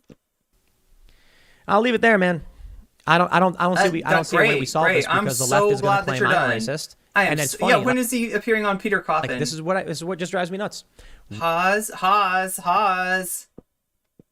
White people telling me that I'm the real racist because my family experienced racism and I want it to stop. How about that? Hey, man, look, all is said and done. RA apologized. I apologized to him. I take responsibility for raising my voice at somebody that I invited to. Now we have Garfield pointing at Spider-Man. Yeah, it is a little bit of a superposition. It's quantum it's quantum physics racism, I guess. Come in here. So you come in here, you're like, all of Tim's viewpoints exist in a superposition. They can be both X and Y, even if X implies not Y and Y implies not X. That's how he works. to disagree with me. You're allowed to laugh at me. You're allowed to mock me, and I should. See, we're not smart enough to understand the great mind of Tim Pool that operates on a quantum level. His mind is the first quantum computer. Not have raised my voice. That's on me. I'll leave it there. All right, man. I think you're a cool dude. The thing is, though, when he takes off his beanie, opens up his head, right, and then he puts something in it and closes it again. Does the light stay on? Or does the light in his head turn off? That's what I want to know. Respect to the work you've done. That's my only question. This is a great song, dude. The King of the Underground is an epic song. I know. Great song, dude. Too bad you're a racist and a bad person. I know this song from when I was playing. Look at PS2, man, playing skateboarding video games. I've been skateboarding my whole life. I know this. Dude. Yeah, but wouldn't you have been disappointed if you'd found out that the guy that wrote this song is actually a racist? You know, like you tell your younger self not to listen to not to vibe to it anymore, because. Dude. And I got mad respect for the work he's done. I think you're a cool dude, you piece of... I just wish people would wake up to what's going on with the racism. I'll leave it there. Oh, wait. I thought we weren't supposed to be woke. What? Next segment's coming up at 4 p.m. over at youtube.com/Timcast. Thanks for hanging out, and I'll see you all then. Oh, he's got a stream schedule like me, doesn't he? All right, well, we got through it. And we only lost one. From me being a complete... I want to say bootlicker, but I'm almost about to say buttlicker. I don't know, chat. We'll have to ask Rod Dreyer if I'm a buttlicker. Oh my god, chat. So, like, you know, here we go. Tim Pool, R.A. the Rugged. Let's see what kind of takes we got. What? Oh, look what pops right to the top. Almost to the top, right? We just got to attack and dethrone this, chat. And this. If we can attack and dethrone these two, then we'll be at the top. We'll be number one. At least in my feed, right? Oh, this guy. Well, this is not exactly Breadtube, is it?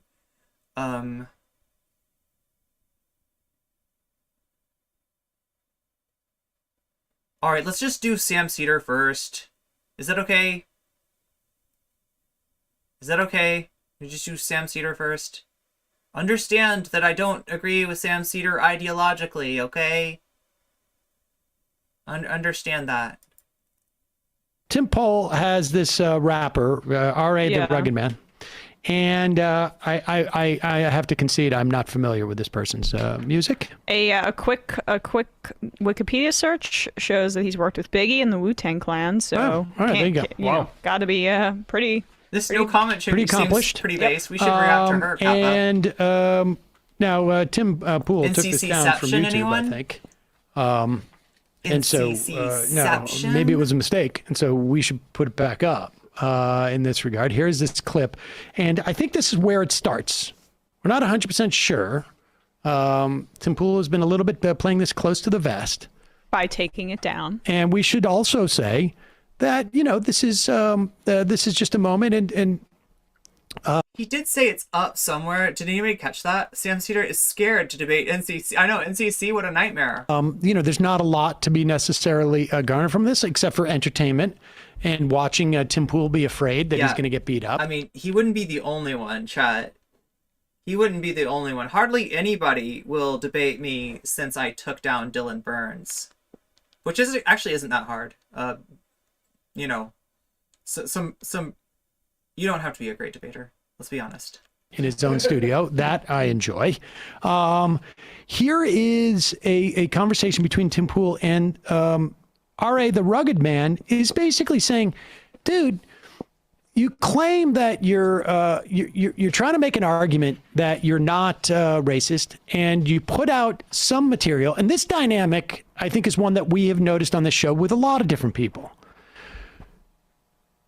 the gist of your material is this way, but you want to cover your flank, so you put out a little material that way. Oh, I know people who do this shit. And look, I know people who do this exact shit. Cover your ass material. yeah, I mean, you know, and I could see how people might say, like, you know, they look at this show and they go, like, you don't focus on this. You do a couple of videos about that, but you don't focus on it in the way that I think you should. Right. And we get that at times. But this My is favorite kind of critique. But what, you know, people have an opinion about your shows, whatever. People can have an opinion.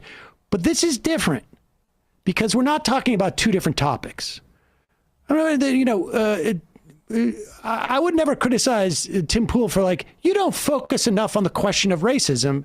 No, the point is when he talks about race, he focuses plenty on it. It's just that the emphasis is on one particular dynamic. That anti-racism is going way too far. Exactly. Yes.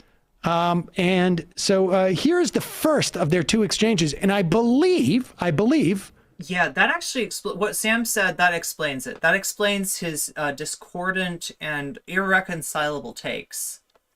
we should just, with a caveat, because again, this has all been deleted and people just got, you know, clips. I believe this is the first part of the sequences of these clips. To me? Now you start raising Did your you- voice to me like I'm some sucker. Did you laugh at me? Bitch. Yeah, laugh. Did you disrespect me? I was nice to you, bro. I was being nice. You start raising your voice to me like I'm your son, bitch. You raised I'm your not voice gonna to deal me? with that. Bro, I I said didn't raise my voice I to respected nobody. you. You wouldn't shut the I fuck up with appreciated that you. raising your voice I shit. mean, I respect you. You're a piece of shit and a racist, but I stopped when you told me to. You said lower your voice, so I lowered my voice. I told you I respected you coming. It was a good show. I said I respected you willing to admit when you got things. oh yeah, something else that I should have commented on the video that I didn't. Look what's behind him. Look what's behind him. We have what looks to be a pistol from Pirates of the Caribbean, right? For pirate era Buccaneers pistol, right? We also have a I guess it's a katana.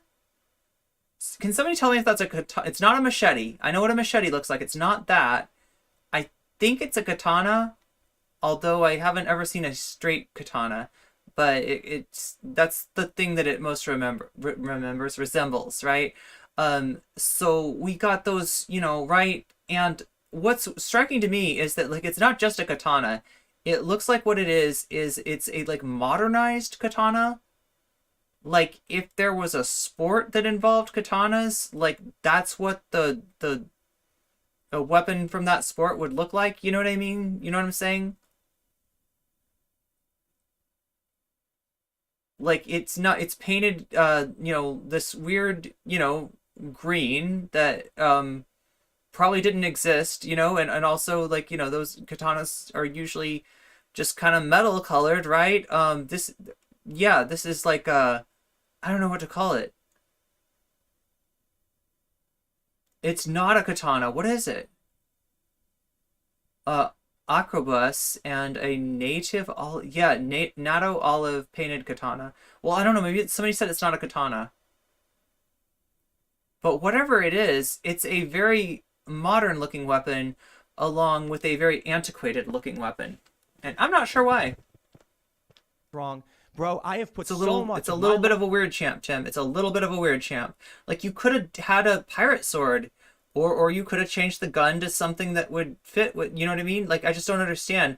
It's like, is this like some kind of like steampunk thing? I don't get it. Tim Pool did nothing wrong. Well, then explain what's on his back wall, Xylon. Seriously, explain what's on his back wall. Can you explain Tim Pool's back walls to me? Because I really want to know. From a Tim Pool expert. Maybe it's a magic gun. Yeah, seriously, explain that. Explain that. Why that sword and that gun? What's the logic? What am I missing here?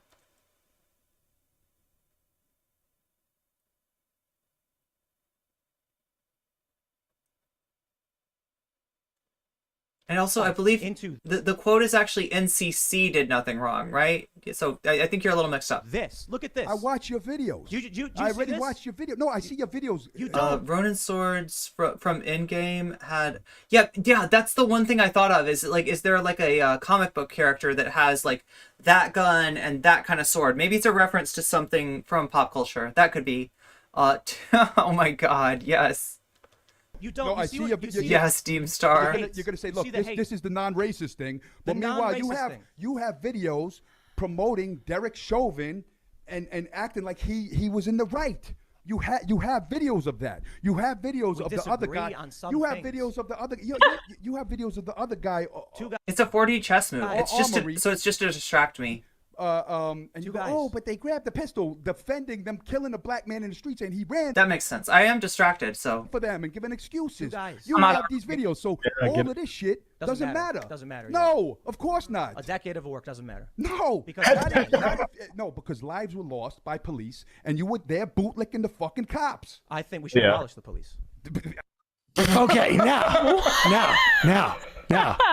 Okay, so just to parse out what's going on here, I think it's obvious, but maybe for people, R.A. the Rugged Man is basically saying, your body of work leans in terms of the question of race. The idea that Tim has done 10 years of anti-racism work, or like even like not racist work, is ridiculous. This is the It's he'll occasionally absurd. do the thing where again, like yeah, like I mean, He's just scared. What he's, is- he's being confronted, and the guy's not backing down. Ari the Ruggedman's not backing down, and Tim Pool has a.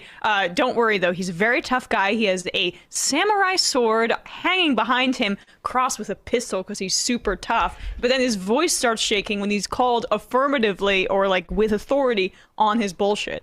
and he's pointing to what I think is yeah, he's actually like he worked in the soup kitchen for like 10 years straight. a screen that we're going to see in this next clip, which is of a documentary that he financed and actually Oh, okay. I thought he was talking about the Ferguson work he did for Vice. quoted James Baldwin in. Hey, goat. Meow. Jesus. And Well, I mean, like that's true. The racist people, like they're like James Baldwin quotes. They're kind of like the garlic or the crucifix of as the garlic and the crucifix is to vampires. So is a James Baldwin quote to a racist. So it's basically proof that he's not a racist. He could have never used that quote. He would have like his skin would have started burning if he had been a racist and used that quote. See, not even they see the child. Yeah, they're not looking with their you got to look with those they live glasses. You got to put on those they live glasses or the Persona 4 glasses. Those work too. But the scary thing about those is that you'll also see how many personas are around you every day, and it's a little bit disconcerting. Right? When you see like which personas are attached to which of your friends, and it's a little bit, really? and so Like, I didn't peg you for a Mara user. Get it, chat? Oh my god, the Persona heads get it. It's a very penetrating meme, let's just say. and this is what I think he was pointing to off camera. Now, I love R.A. the Rugged Man's response when Tim says, I believe in abolishing the police. But Bradley, do me a favor. Go onto your computer and put this up. I want you to Google Tim Pool abolish the police. Because I think Garlic stuff is just a myth. I eat it nearly every day. Well, maybe you've developed a tolerance. it is the case that Tim Pool has called for the abolition of the. Okay, here it is. Good. Check this out. bring back local militias. Yeah. Abolish the police. Bring back. Now, the problem with policing is that I think for a lot of people, well, I think there's a couple issues. There's a sense that like our carceral state is problematic, broadly speaking, that you don't want that police abuse their authority, that they target people who are marginal, Yeah, and that the money that we spend on policing would reduce crime better and more effectively, and without causing as negative of an impact if we were to use those funds elsewhere. political The chat is power not in on our screen. society Why is that? and people who That's weird. have are lower income. I thought we got the chat on screen. Maybe we didn't. What do you think these militias are going to do? Who's going to form these militias? Wealthy people to protect their property and their interests. What is the history of these? Shaky, there it is. Did you mean the chat? You actually typed that before I put it up. I thought I was in the future. Maybe you're in the future, Shaky. Militias in this. Okay, so here's the idea.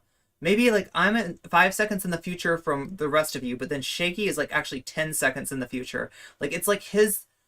Wait, no, actually, I don't know your pronouns, Shaky, but like your version of the tweet. Okay, thank God. I thought you were 10 seconds of. I thought that your version of the world. That was more advanced. Your time stopping stand was actually more advanced than mine, and that was starting to scare me. Okay, right? Because I'm counting on being able to stop time when Poochie throws those knives. Okay, I'm counting on that shit. Country. They are formed. Sometimes they've been called lynching mobs. Yeah. So the idea that he is for Time travel. abolishing There we the go. police Steins Gate. in the way that people Irene's who Gate. want to abolish the police want to abolish the police You have flying cars there? Nice. is, I think, at We're still stuck in vaporwave over here, but best disingenuous. Well, because there's a second tweet here where he also says Pop the that back up, term Bradley. abolish the police, but it is only in reference to, you guessed it, the January 6th insurrectionist attempt. I was gonna guess that. I really was. I really was. I really was. That was legit, but I didn't say it because I didn't know it and I didn't want to be like wrong about it, right? But yeah, He says abolish NCC was right. the police, quote tweeting a tweet that says, she should probably follow her intuition more often. breaking the D.C. Department of Corrections locked out multiple members of Congress from reviewing the conditions of the January 6th prisoners. I mean, What are they hiding? He's Or literally- January he's 6th. literally saying. Did you hear about he's literally- that? I can't believe they denied Q Shaman his bowl of organic acai. said before that he takes Terrible. positions that are Terrible. even contradictory publicly, so people don't know what he actually believes. But and I can't find a date on this, Bradley. Maybe you can help me. But the episode is called People don't know what he actually believes. Sounds like a certain somebody from Twitch Politics. "Democrats' Call to Abolish the Police is Massively Unpopular and Freaking People Out." Following widespread protests, progressive Democrats seized upon the fervor and called for disbanding, defunding, or even outright abolishing the police. Somehow, Democrats managed to turn an advantage into a disadvantage that Republicans have immediately used in their favor. While most people do believe in some kind of police reform, almost no one wants to see the police to be totally abolished, I guess, except Tim.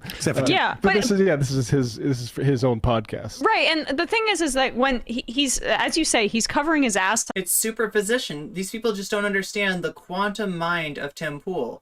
All of his takes are in superposition to one another, right? They only seem contradictory to us in this, limited view of reality, but Tim's actually operating at a quantum level where he can believe in mutually contradictory, mutually exclusive things. On this because he wants to be able to take both positions or like fend off criticism by someone like Ari the Rugged Man, like, oh, I want to Or abolish just confuse the fuck out of people who are trying to take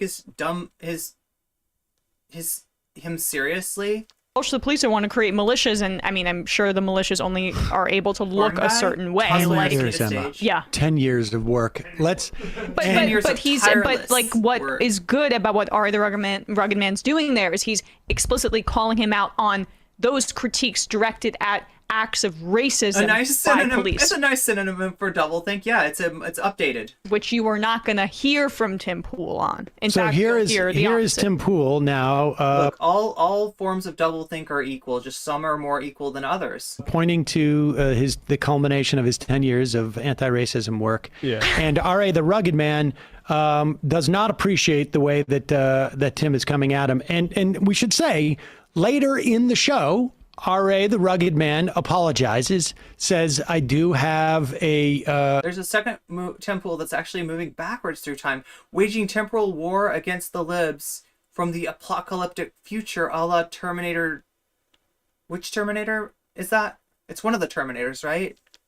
temper that I know I should be I a get my little bit more Terminators and my restrained, Predators mixed and he apologizes for this moment. But with that said, I do appreciate watching Tim Pool basically pee his pants. Yeah, and let me just read one more Tim Pool title from 2020. Democrats have just bent the knee to a fringe leftist ideology as progressives vow to abolish police. So his support for abolish the police is kind of interesting. Well, it's interesting because he's saying Democrats have just bent their knee to me and finally have come around to my position. Oh, hey, Pepe, what's up? Good to see you. I guess. On militias replacing cops? I guess. Here is that exchange that where R.A. the Rugged Man has had enough of Tim Pool. You're a racist prick. Here's my hour-long documentary about the black struggle in Ferguson. It's the plot of Tenet. Oh, yeah, great. Yeah. Oh, great. $100,000 budget. Yeah. James Baldwin Terminator Sega Genesis. interviews with people on the ground to talk about what they've been through, and you have the nerve to come up to me and tell me my experiences don't matter when I'm fighting the fight. Screaming, bitch. Stop Well, I think Pepe knows Yi. I think they're like friends, right? screaming, first of all. Talk to me like I'm a... roommates. Because I'm not Are that you guy. roommates? Are you roommates with Yi? Yeah, Fuck you are. no, You I'm not are. that You guy. actually are, dude. Yeah. You are that guy. I'm not that guy that fucking screaming at, bitch. You want to get fucked up? Huh? All right. Okay. Screaming at, bitch. Do you see what they're doing though? Chat, should I have done this? Am I gonna get in trouble for my video? Like look at what Majority Report's doing. They're pointing a camera at the computer screen to make sure that they don't get fucking Let's calm down. Man. You think you can... I'm not that guy. You don't disrespect me, bitch. What did you do Looper is different. They don't care as much about trying to make sense. That's always good. to me? Did you Just like Kingdom Hearts. disrespect me? Now you start raising your voice to me like I'm some sucker. Did you laugh at me? Bitch. Yeah, laugh. Did you disrespect me? I was nice to you, bro. I was being nice. You start raising your voice to me like I'm your son, bitch. You raised I'm your not voice gonna to deal me? with that. Bro, I said I raised my voice. I to respected nobody. you. You wouldn't shut the I fuck up with appreciated that you. raising your voice shit. I stopped when you told me to. You said lower your voice, so I lowered my voice. I told you I respected you coming. It was a good show. Tim Pool had Vosh on several times. Enough said. I said Going to that. Enough said. And then she said I had like he's explosive, apologizing. some kind of disorder, where it's you get explosive disorder. It's what the fuck? Intermittent explosive disorder or some shit like that. So what happens is you extra, and then afterwards you feel real bad and sad about it, and you feel you fucked up, and you're kind of like fuck, like you're supposed to keep your cool. So I want to apologize about my outburst because that was a little crazy. And I outbursted too, man. Now you have to sing the Love Harmony song together in a We didn't see this collaboration. part. And the thing that sucks is We that did not see this part. that's the clip they take, and look, this fucking, so it is what it. But you know what? I don't give a fuck anyway. What are you I'm gonna not your pal, friend. I'm not your buddy. Friend, do? Ruin my life? I don't care. Well, that's Put your a bro, clip of pal. me going crazy. My kids, they know daddy's a fucking weirdo, and so when I'm dead and they go on the internet and see me doing weird shit, he's still a great dad. So as long as we're a great dad, so if they got a couple little snippets of me acting up, it is what it is, I think I appreciate you coming. Chat, there might be a couple little snippets of me acting up too. I don't know. I think Yeah, so Usually it's just like people clipping me crying and thinking it's like some kind of own. Get it out alive. We had a good conversation. I think if the kids are going to be proud of Dad for intimidating Tim Pool. No, I think that was righteous. I think anybody would get frustrated when being lied to by a guy who has a history of James Baldwin. I put a James Baldwin quote. Yeah, Did he say Yeah. James Baldwin Everybody's my buddy. interviewed them? I couldn't tell. I mean, No, he meant that they put a James Baldwin quote Feels good. Man. at the beginning, front yeah. of the thing. Well, that's fine, right? But I mean, there's a Daily Beast article. It's called like how. When the tracksuit mafia breaks up. I'll get the title. You know what Tim does, and he did this when I went on his show. As long as both of them outbursted, it can be categorized as good intercourse. Some time back. A good intercourse. He has multiple channels, and one channel that he has, and I don't know how he does this now, but at the Some people say I have multiple channels. time, one channel is where he builds his audience. The other channel is where he puts stuff that he knows he needs to have to cover himself, but he doesn't want his audience to necessarily see because it undercuts what he's trying to project to his main money-making channel. So he makes that documentary, but I guarantee you it was not on his main channel. I don't know this for a fact, but I would bet I haven't heard this before. that it was on his like sort of secondary I always assume it's like algorithm driven, like when they do multiple channels. channel. When I went on his show, back when he had the internet and could actually do remote shows, people have clipped it. People can see that, I don't know, somewhere. He put that on his like alt channel because I think he was a little bit embarrassed with the way that it went. Right. Yeah. Is that where this was as well? Oh, this I bet no. I don't know if they've put it out yet, but Where it was initially, I guess.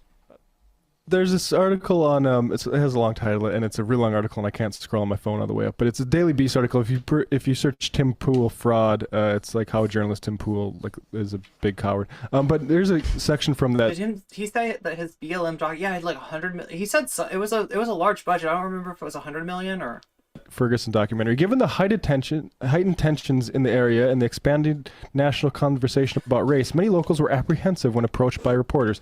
If you didn't strike the right tone, you could easily be dismissed, and that's what was happening over and over again with Poole, a second staffer President Ferguson said. From their perspective, Poole was unable to overcome this obstacle because he was focused on promoting himself. It also seemed as if, quote, any person of color Poole interacted with just really had no time for him. The second staffer also remarked that Poole spent an inordinate amount of time while on the ground checking his Twitter feed and for reasons they couldn't ascertain touching it was 100,000 base with a popular YouTuber named Casey Neistat, who is in town to provide his own coverage. ladies and gentlemen, Tim Pool, That's his. abolish the police activist. That lets you do about 4 months material on Jussie Smollett. That balances out for being an anti-racist. I wonder if his 10 years of anti-racism work qualifies him for being a Daily Beast covered this Ferguson doc. They found out he was full of shit throughout. Interesting. political ID type of thing or something like that. But just to underline, RA, you have the right bead on Tim Pool, and don't feel bad for your outburst. Okay, we don't want that. We don't want the to get copyright claimed for that Pilot Light song that I totally know about. Let's see. Why not La Poupée though? Anyway, let's go back here to our long list of very much content. There we go. There's more content. This is this. Who's this young gentleman? The Vaush. Vaush. Is it Vaush?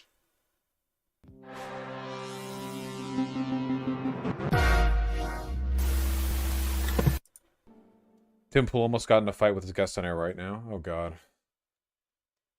The nerve to come up to me and tell me my experiences don't matter when I'm fighting the fight. Screaming, bitch. He's fighting the fight. First of all, You're not even fighting the fight, but he's fighting the fight. Holy shit! I thought for anything this guy Daddy would be black. Vouch. I'm not that guy. Am I pronouncing it Yeah, right? you are. No, You I'm not are. that You guy. actually are, dude. You are that guy. Talk about I'm not that guy. Whoosh. Holy shit! All right, Stop screaming at, bitch. let's calm down. Cut it, man. You think you can? I'm not that guy. You don't disrespect me, bitch. Holy fuck! Who is this guy? Wait, we might have to watch this. Timcast live. Timcast IRL. Is the full? Is there a full VOD? I mean, he got a few shout-outs along the way. The stream's not live right now. Oh my god, I didn't see the thumbnail. Tim, why are you doing me like this? Why this photo?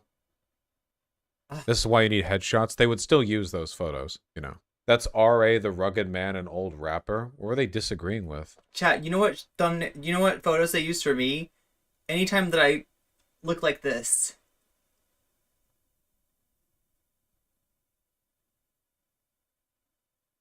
Something, yeah, that's my look. Although I'll be fair, Mr. Geek didn't do that to me. Mr. Geek did not do that to me. He just implied that I am a big fan of blackface. That's all. And tell me my experience Fuck, I need to see this. What the just fuck? don't matter Well, when here's the I'm thing. fighting Stop the fight. screaming, bitch. Stop screaming. First of all, talk to me like I'm because I'm not that guy. Yeah, Talk you are. normal. You I'm not are. that You guy. actually are, dude. You are that No, guy. I'm talking about. I'm not that guy. The fuck you doing that, bitch? You wanna get- Holy shit. Jesus Christ. Way too aggro. Well, yeah, of course, obviously. I'm not going to defend behavior.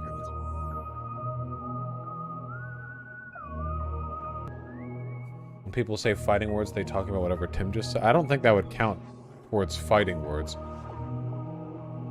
Oh gosh, you're gonna actually you're gonna aggro your chat, and you're gonna end up having to fight the chat as well as the mobs in this Metroidvania. Is this actually Metroid though? I was about to call it a Metroidvania like.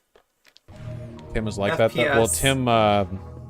It is Tim totally didn't say Metroid, anything, isn't at it? least not there to warrant. I think it's a fact Tim looked very weak there. I don't think Tim looked weak there. I feel unless listen, it is normal and human if a person at your fucking podcast starts like jumping up and slapping your mic away and threatening you to like pull away from it. Wait, what? I think that's just a normal thing people do. This was the context for the Tim Pool clip. Him saying he's experienced racism, the guy is laughing at him. You just said on the last show that like some people I wonder how Vosh's audience is gonna take this. mistaked you for Mexican. That was your biggest. I'm not thing. one of them, dude. Like this is the life I've lived. Yeah, you're fine. I'm not saying that I've got a boot on my neck. You're I'm fine. saying We're you in need to a- understand We're in a that there are people we're in who a have redneck area. If we go up to the truck stop up the block, nobody's looking at you like, get that guy. You know. I didn't say they were. Yeah, but what I'm saying is, if you put somebody else in there, they're looking at you funny. You're good. You're good. You go to Listen. the airport, they're not pulling you over because they No. got bombs. That's bullshit. They pull you over? Yes. Because you look like what? Because you Yes, look like motherfucker. What do you look like? I get motherfucker? randomly flagged every fucking time I go to the airport. See, you're. Because what reason? The fuck if I know. Because you look like what? Fuck if I know, dude. You really heard. Because I get it fucking every single time I go, and you are a racist dude You're who the says I couldn't racist. possibly understand. I would be extremely surprised There's at least some people in chat that are saying Tim started if Tim gets randomly flagged every single time. Okay, I have no idea what they're looking for. If listen, I'm not saying I heard to be on the lookout for this take though. Tim's never been the victim of prejudiced or racist or whatever behavior. I'm not saying that. I wouldn't take that away. However, every time Tim travels a lot, right? I mean, he's like a huge. I've heard he time travels. I would be very, very surprised. Honestly, I would be surprised if like There's some sussy bakas over there. Look at that spooky electric. Just kidding. I don't actually know who that is. I just know the reference. I mean the reference. I don't know the just so nobody thinks I'm calling out the chatter. That just like a reference that I appreciate. That's all. It's a Prince reference. Hey. blackest black person I know told me that. I know too. Prince. Like every time, like what degree of It's also a Boogie Pop reference. hyperbole are we talking about here? Maybe like a Sikh or someone who always looks like the most Middle Easterly guy. You know, I don't know. Every fucking time I go to the airport. Oh yeah, when he was dropping MFs, yeah, it was kind of interesting. I'm randomly Tim slapped. ID pool. I think it's the Every beanie. time. ID pool. Every time. Every time. I go to the UK, they put 4 S's. What are you screaming for? And nobody's ever. Does anybody, any Brits in here? What is the 4 S's? Or wait, I guess maybe you wouldn't know if you were a Brit. This would be somebody traveling into the UK that would know maybe what the 4 S's were. Screaming because what? when Because when you're I hurt that you're a white boy? Vosh doesn't know. I'm hurt because Oh god, Irene doesn't know. this is a Does Vosh's chat know? Does Irene's chat know? tactic. I've never been randomly selected. In fact, sometimes like, you know, when sometimes the TSA line is lagging, so they have people go through both. They have people go through the modern scanner and the old one. Like the modern one, they have you put your hands up and it does the voo, and the old one you just walk through and it's a metal detector, you know? And like, I feel like it's mostly white people who get let through the less involved one. I mean, maybe that's just like my bias or like, you Oh, UK people asleep. know, whatever. It's just a feeling I have. But I've never been bothered at the airport, really. Well, I'm constantly bothered at the airport, but it's usually by like being at the airport, not anything particular. It's usually by girls in Asuka cosplay, I've heard. You're a racist, Yeah, there you go. and you have this arrogance yeah. and elitism It's that you know better than everybody, that you're the white savior, that you got to be in the struggle for the poor brown people, No, and I then didn't say every that. I didn't say fucking that. time. When I No, bro, watch your no, show- listen to what Yeah, that's what I was thinking. Is that like it's not necessarily it's something that like yeah, you wouldn't necessarily know because I don't know what do they do when you travel into the U.S. I know nothing. You know what I mean? What is the procedure when you're traveling to the U.S.? Like, you know what I mean? I don't know because I don't, I mean, I guess I travel to the U.S. only when I come back from another place, which has been like, wait, once? Have I only been out of the country? Yeah, once. I No, have to I say, gotta listen when to I nothing. say Nah, something nah, like, lower when your I'm voice being first, polite, bitch. when I'm Lower being your voice- polite to you, Lower your voice. When I'm being polite to you, motherfucking human. when I'm being polite to you, Yeah. and then I Secondary security screening selection. say I deal with this problem, and then you That makes it sound like 1S it's like sus, and 2S is like sus, and 3S is like sus, and then 4S is just Germa. laugh At at me. that point, it's just Germa. It's like, I can't do it. I can't do the Germa. Yeah, I laugh sometimes. You're a racist. Yep. No, it's not. All right, wait, maybe I'll take the optics hot take here. I actually think Tim is right here. I actually think Tim is like completely in the right here, and the RA guy is like way out of line. Sus. Not only he's not really positing an argument. His argument is essentially like it's easy for you white Was that what you wanted me to say, Pepe? boy, which while I don't disagree with the substance of that argument, you have to elaborate on that a little better than this guy is doing here. Infinite S's. Tim is definitely milking the emotions here, but he's You've not seen my file then. wrong. Oh, Tim is 100% milking it. Yeah, but still, like, okay. That's the real question: is what is in the Irene? What is in the no comment chick dossier? What is it? What is in the no comment chick folder? Okay, like, let's be real. Would you guys be mad about this if it wasn't Tim? Like, imagine if it was another, like... Oh, I thought you were gonna say yes, like the sickos meme. Like, what does he say? Like, wait. Oh my god, I should look it up. I love how, like, yeah, I should be better at memes by now. Okay, sickos meme. What does it do? Like, it's like, yes, sort of, right? Sickos meme. Ha ha ha. Yes. Yeah, that's it. Oh my god.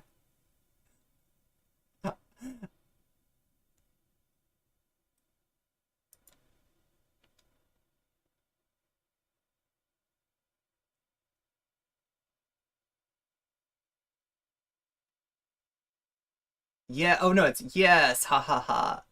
Yes. Okay, there we go. That's what I was looking for. That's what I was looking for.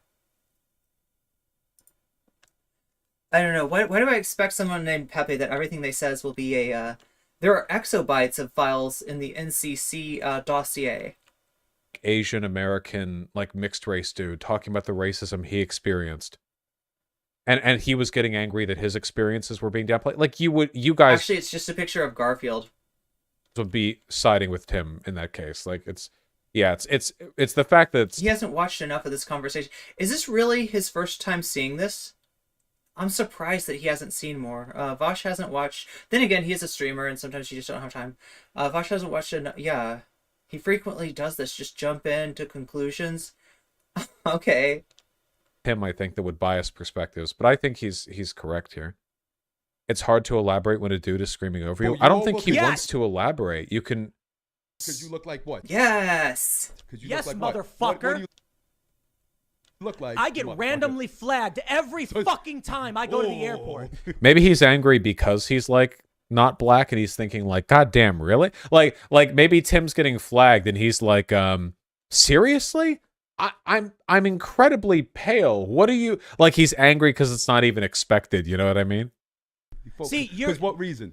The fuck if I know. Because you look like what? Fuck if I know, dude. You really heard I got... then. Yeah, because I get it fucking every single time I go, and you are a racist dude. See, so this is what I mean. Like, yeah, Tim is definitely milking it, sure. But the other guy is just, like, laughing at him and baiting him. Like, that's... Yeah, so, look, I understand that, like, laughter in some contexts might be an okay way to... Oh, he did. He said 100 million. Respond to Tim's sort of performative outrage here, you know? Like, I'm not saying that's totally off the table, but in this particular context, you know. Oh my god. I guess we're Because catching up I with couldn't chat here. possibly What's going understand. on? Every fucking time I go to the airport, I'm Why is the randomly screened. chat I think it's the Every beanie. time. On screen so Every cursed. time. Yeah, yeah. Every time. I go to the UK, they put 4 S's. What are you screaming for? I'm screaming because Because what? when Because when you're I hurt that you're a white boy? I'm hurt. See, like, it's really like I don't know what Tim's supposed to do other than get angry here. I mean, right? Like, it seems like the natural response here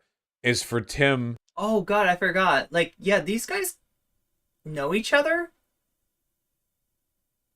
Yeah. These guys know each other.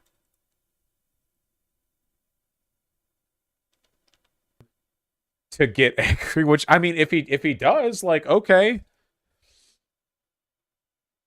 Listen, okay, this is critical, and you can Just like Pepe and Yi know each other, right? see this when I talked to Tim the 2 times. Okay, It's like they might fight, you know, like on the internet, but basically at the end of the day, they both like clock out and they're like, how you doing, Pepe? How you doing, Yi? And they're like friends again. They go home because they live together. Yeah. okay, and this isn't just with Tim, this is with everyone. Okay, never down. Oh wait, Pepe, do you know the people from do you know the characters from Perry Bible Fellowship? Do you know the Perry Bible Fellowship characters too? Do you know like all webcomic characters? Play the experiences a person has had ever.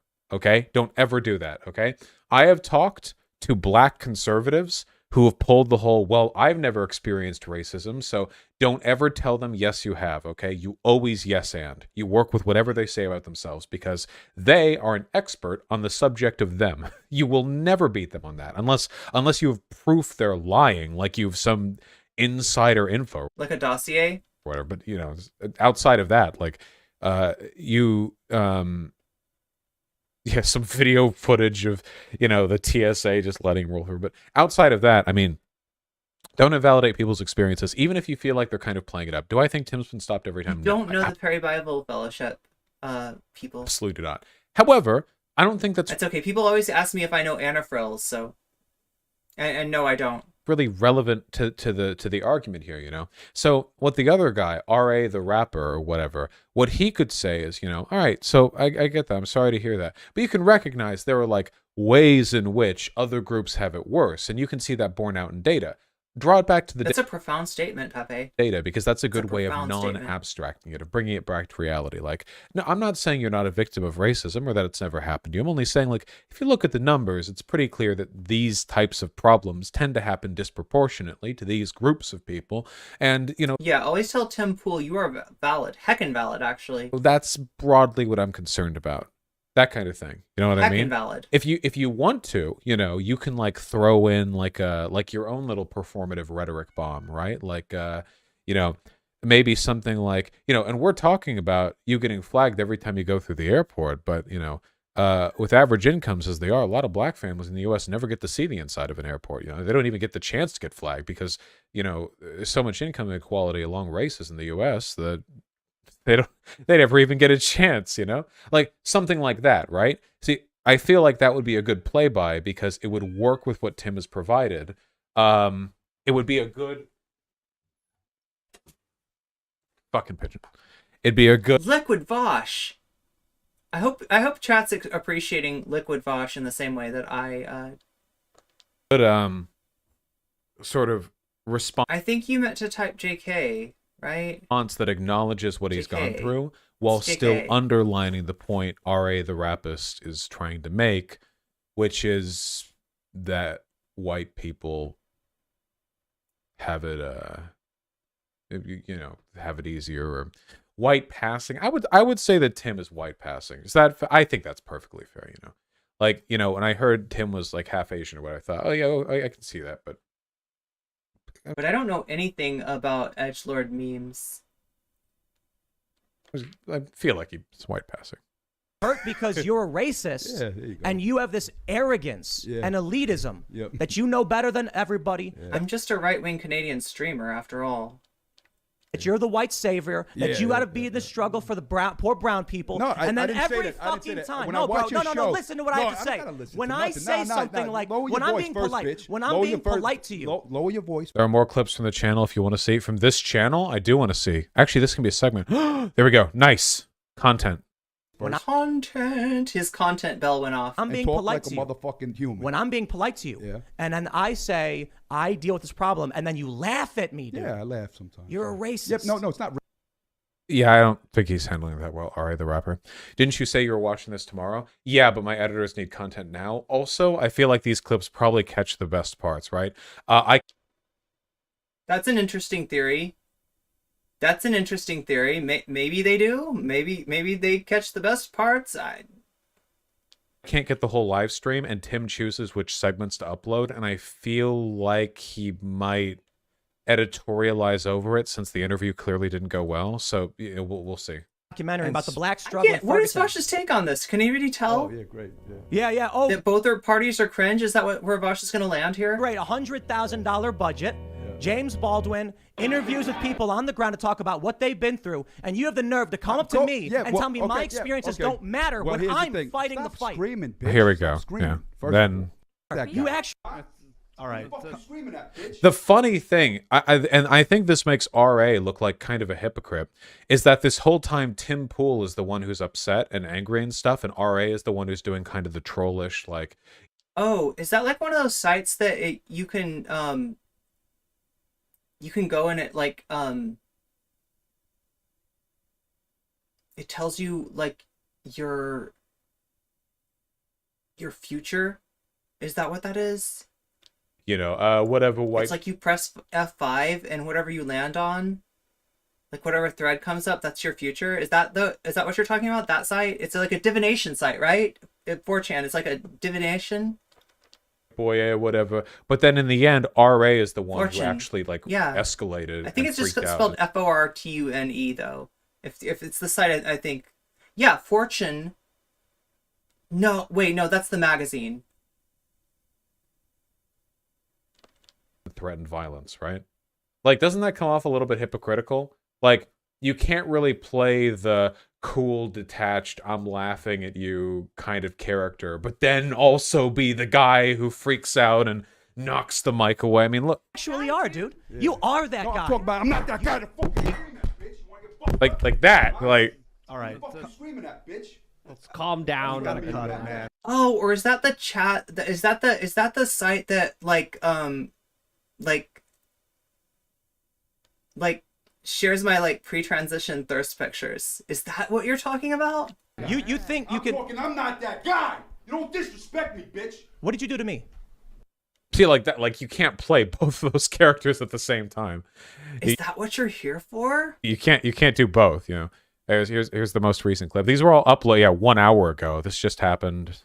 To me? Nah, you start raising your voice to me like I'm some sucker. Did you laugh at me? Bitch. Yeah, laugh. Did you disrespect me? I was nice to you, bro. I was being nice. You start raising your voice to me like I'm your son, bitch. You raise your voice to me, bro. Shit, this is such a conversation right now. This is, of all the things this is. Vosh is clearly siding with Tim here because Vosh has a bias in favor. Oh yeah, they're friends. They're or I don't know about friends, but they know each other, right? They're friendly. Conversation is one of them. I said I respected you. Just like me and Pat. Okay, no. You wouldn't shut. I'm not selling that very well, am I? Appreciated you. Raising your voice, shit. I stopped when you told me to. You said lower your voice, so I lowered my voice. I told you I respected you coming. It was a good show. I said I respected you willing to admit when you got things wrong. Yeah, bro. One of the conversations of all time. Oh, I have put so much of my life into this. You heard it here first, folks. Look at this. I watch your videos. I already watched your video. No, I see your videos. You don't. No, I see your video. Yeah, you're gonna say, look, this is the non-racist thing. But meanwhile, you have videos promoting Derek Chauvin and acting like he was in the right. You have videos of that. I think Pepe might have a dossier on me. You have videos of the other guy. You have videos of the other. You have videos of the other guy. Two guys. Armory. And Two you guys. go, oh, but they grabbed the pistol, defending them, killing a black man in the streets, and he ran for them and giving Hey, it's okay. At least Pepe doesn't know about my secret OnlyFans. excuses. Two guys. You have these videos, so all of it. Yeah. Okay, look. Totally get where RA is coming from. Okay, listen. Tim Pool is a conservative. And that means, by necessity, you're going to be racist. Happens to the best of us. I've said this before. Critical argument, critically important.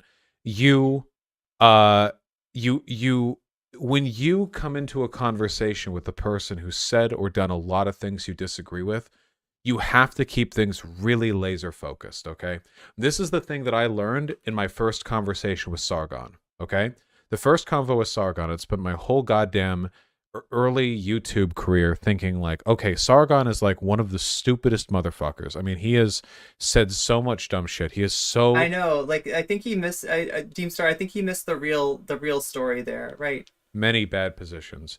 And I came in there with a lot of, not necessarily like an anger, but a built-up internal expectation to address all of the concerns that I had with him, which were innumerable, you know. That's right. Pepe doesn't pay for...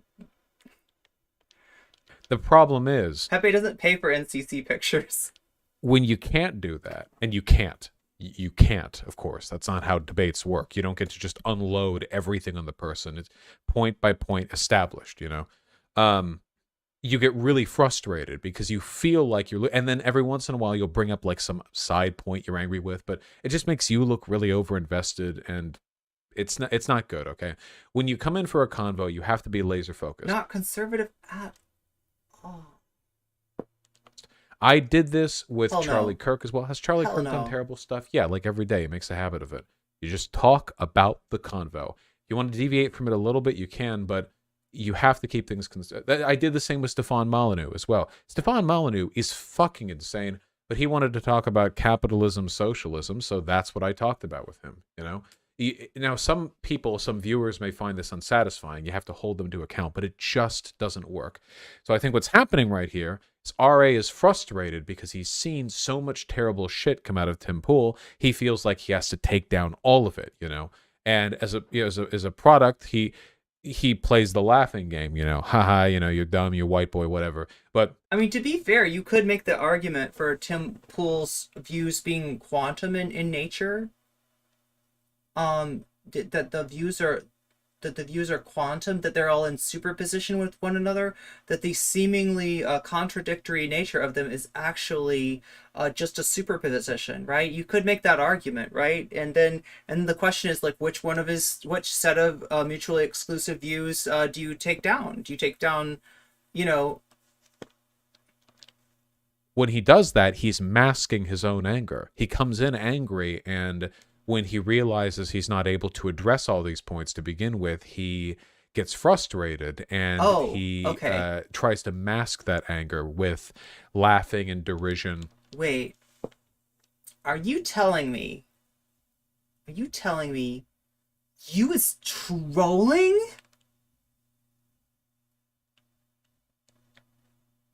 Is that what you're telling me?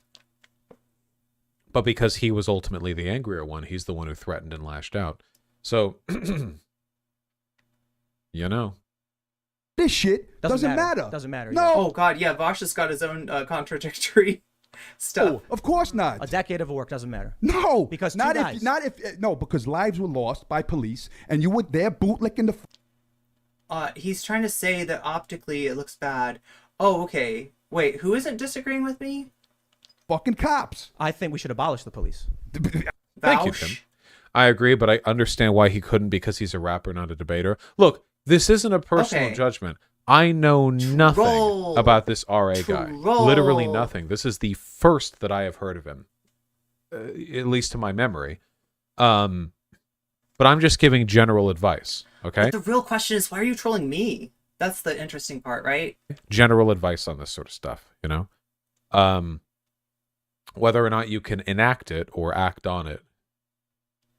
Would it be like gearing your rhetoric to a neutral or even hostile audience, especially when they know nothing about the guy you're arguing with? Well, that's a critical element of arguing with a person you know a lot about. If you know a lot about them, it's probably because they're known about, which probably means they have a big audience, which means that you're dealing with broader perceptions. You have to cater your behavior to the interests and needs of a more diverse range of opinions.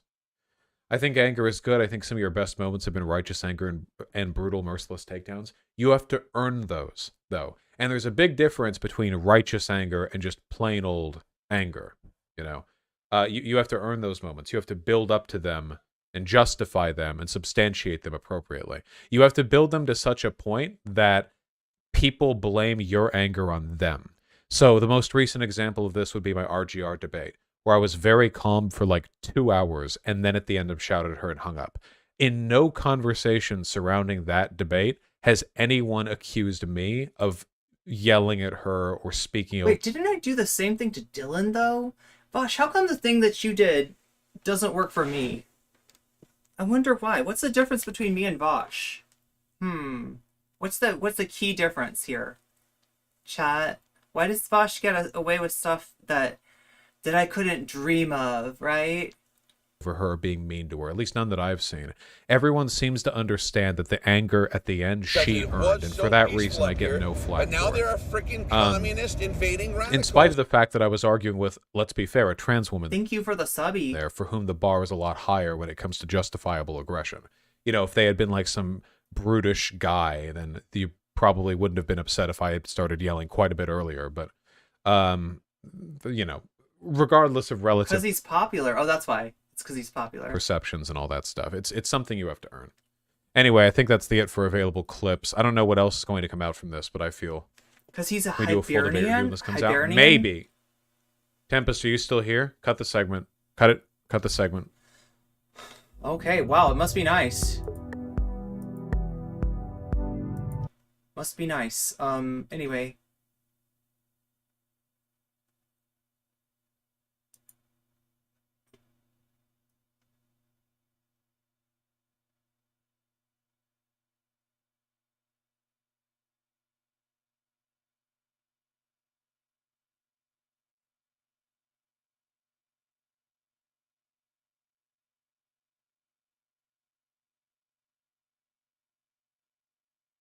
Has any of Drunken Peasants? Okay, they have an hour on this. They did a longer segment than I did. Damn, I thought I was like long-winded.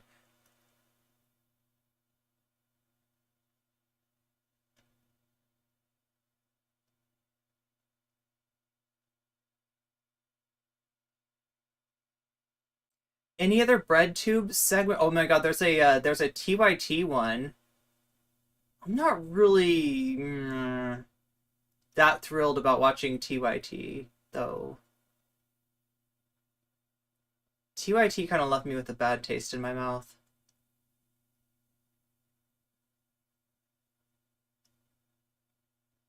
And unlike Pepe, it didn't have a psychedelic effect.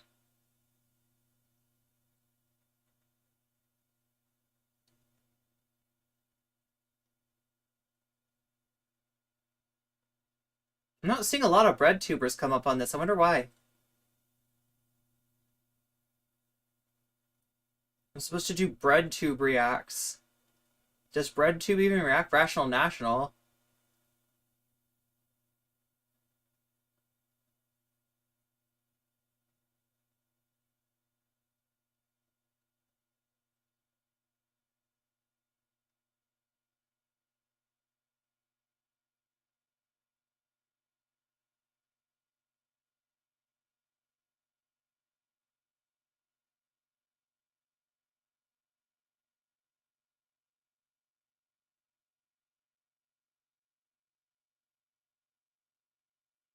Oh yeah, Pepe. While you're here, do you like from Timcast? Do you like Ian or oh my god, what's the other dude's name? There's Ian. Oh my god. Like okay, so do you like Moonlord or Weedlord?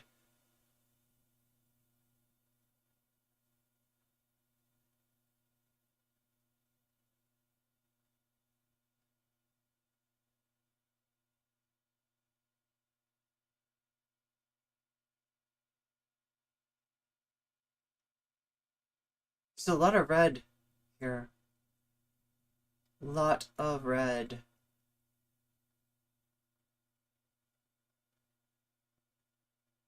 Oh no, yeah, we watched... Wait, I watched this in preparation. Okay, we could just try typing Breadtube. I'm sure Xanderhall reacted to it, right? It seems like a very Xanderhallian thing to do.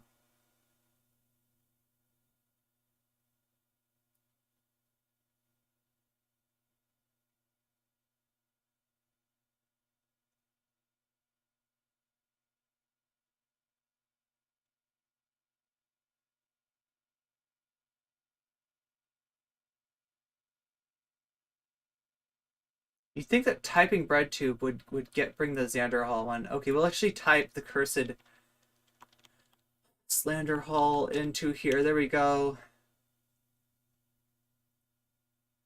Well, that's no, really? Xanderhall doesn't have one. Really? Really? Okay, I guess Xanderhall doesn't have one. Chat, help me out here. Who should I look up?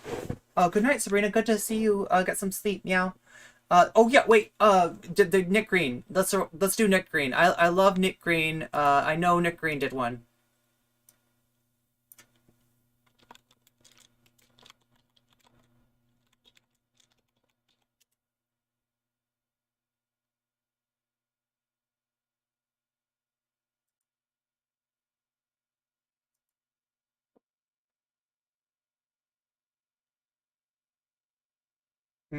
Wait, am I wrong? Is it on the other channel? Maybe it's on the other channel. Okay. Huh.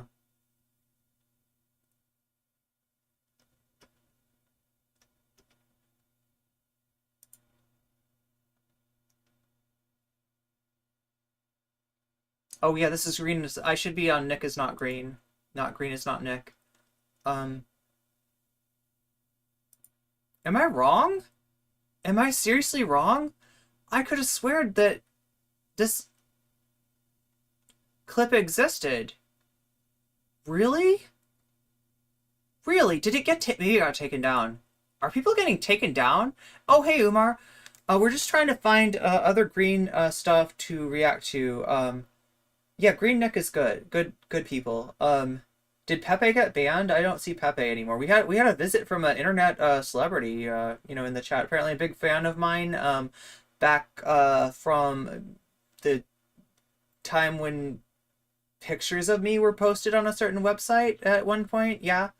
And if you think that my dossier is like is big, just imagine Pepe's dossier on me. It's like yeah, it's a lot.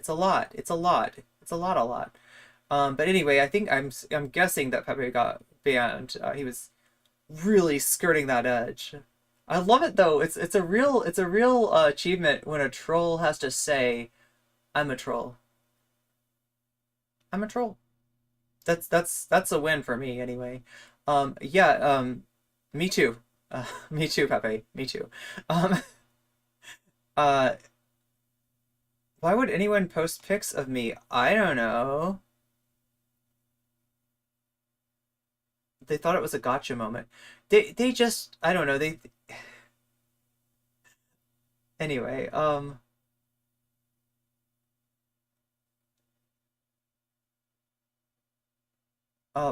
yeah, anybody got some suggestions? Anybody know a Breadtube video that I should react to?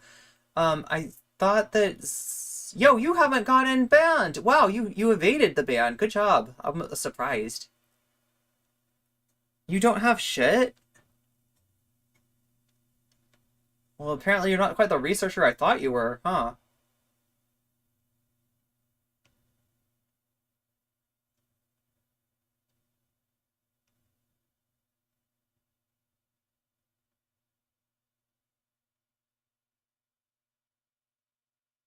Mwahaha. Oh no, you're gonna find like... my God.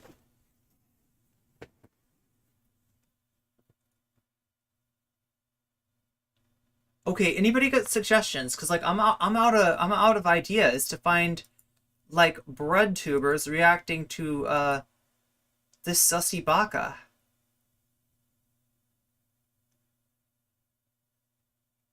Not this sussy baka, but Tim Pool. I'm sorry, I should have specified which specific sussy baka that I'm talking about.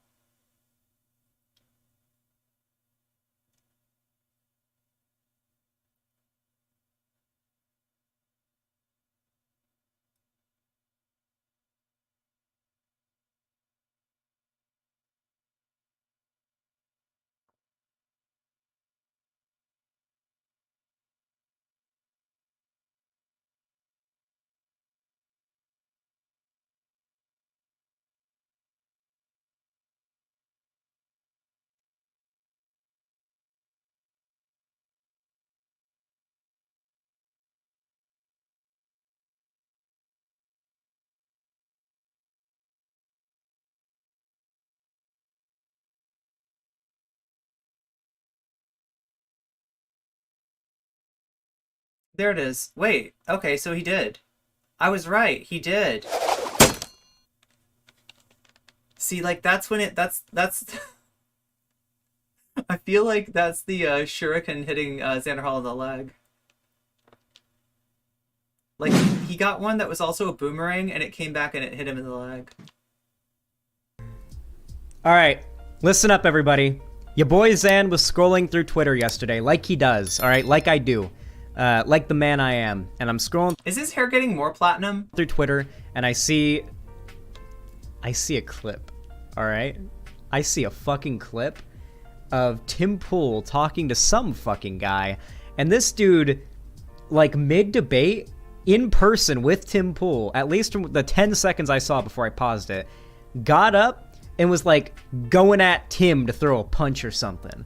I was like, sure! All right, I'm not watching any more of this.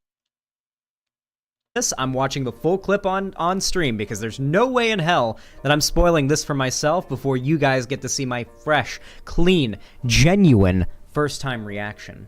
Well, I mean, that also saves you on research time, too. It's very convenient. Yeah, Xander Hall has all kinds of tricks to save on research time. You know what I mean? Like, if a right-wing streamer brings you something about, like a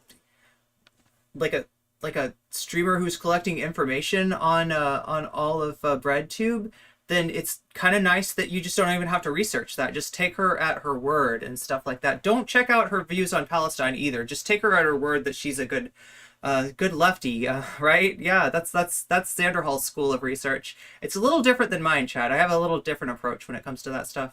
So let's get right into it. Oh wow, you're quiet, Tim. You wanna not be? Yeah, we said the same thing. And yes, I'm keeping the Christmas music on for the not the real Slim Shady segment. Stay mad. Documentary about the black struggle in Ferguson. Wait, as long as is he gonna get me demonetized? Xander Hall, don't you understand that you shouldn't mess with copyrighted, like, stuff? You might get a takedown notice from Warner Media Group. Oh, yeah. Just saying. Yeah. Oh, great. $100,000 budget. James Baldwin interviews with people on the ground to talk about what they. Okay, maybe I won't. And you have Thank you. Thank you. Tell me my experiences don't matter. He got burned. Once burned, once bitten, twice shy. Well, here's I'm the thing. fighting Stop the fight. screaming, bitch. Stop screaming. First of all, talk to me like I'm because I'm not that guy. Yeah, Talk you are. normal. You I'm not are. that You guy. actually are, dude. You are that guy. Talk about I'm not that guy. All right. Screaming at, bitch. Let's calm down. He is beginning to feel like a rap god. Yeah, I'd say so. I'm not that guy. You don't disrespect me, bitch. What did you do to me? I mean, he is whatever you say he is. So that was the clip that I saw. That was it. I saw up to up till right here when he got up. This is when I paused it and I was like, no more. I'm saving this for stream. Fuck, he smacked that boom arm out of his way too. Did you see that shit, guys? You see how he smacked that boom arm? Also, respect to whoever the motherfucker is that works for Tim Pool that operates the cameras, okay? Because he knew what his job was, and I like to think that Tim Pool said, listen, if anybody ever does attack me during a debate, you switch the camera to it, okay? You make sure we get it on footage. Listen, I want to be clear. If I ever get, if anything crazy ever happens to me like this, you better believe I want it to happen on stream, okay? You better believe that I want something like this occurring to be content. Really? Okay, Xander, if you're watching, right? If you're watching, I've been eyeing the idea of doing a little bit of a kickboxing match with somebody. Okay, now you're not the sussy baka I had in mind, but you'll do if you're into it. Now I'm not talking about a fight, okay, because that would be mean. I'm talking about an actual bout with a referee and pads and all the safety gear and all that stuff, because we don't want you to get hurt, Xander Hall. You gotta you've got a great mind, and we want to protect that. We want to protect, our investment in Breadtube's future, right? So yeah, if you're interested, right, I think this could be great. I think this could be great for both of us, right? And all you have to do, if you lose, is admit that you're shit at research. And if you win, I'll cosplay a MILF on stream. There we go.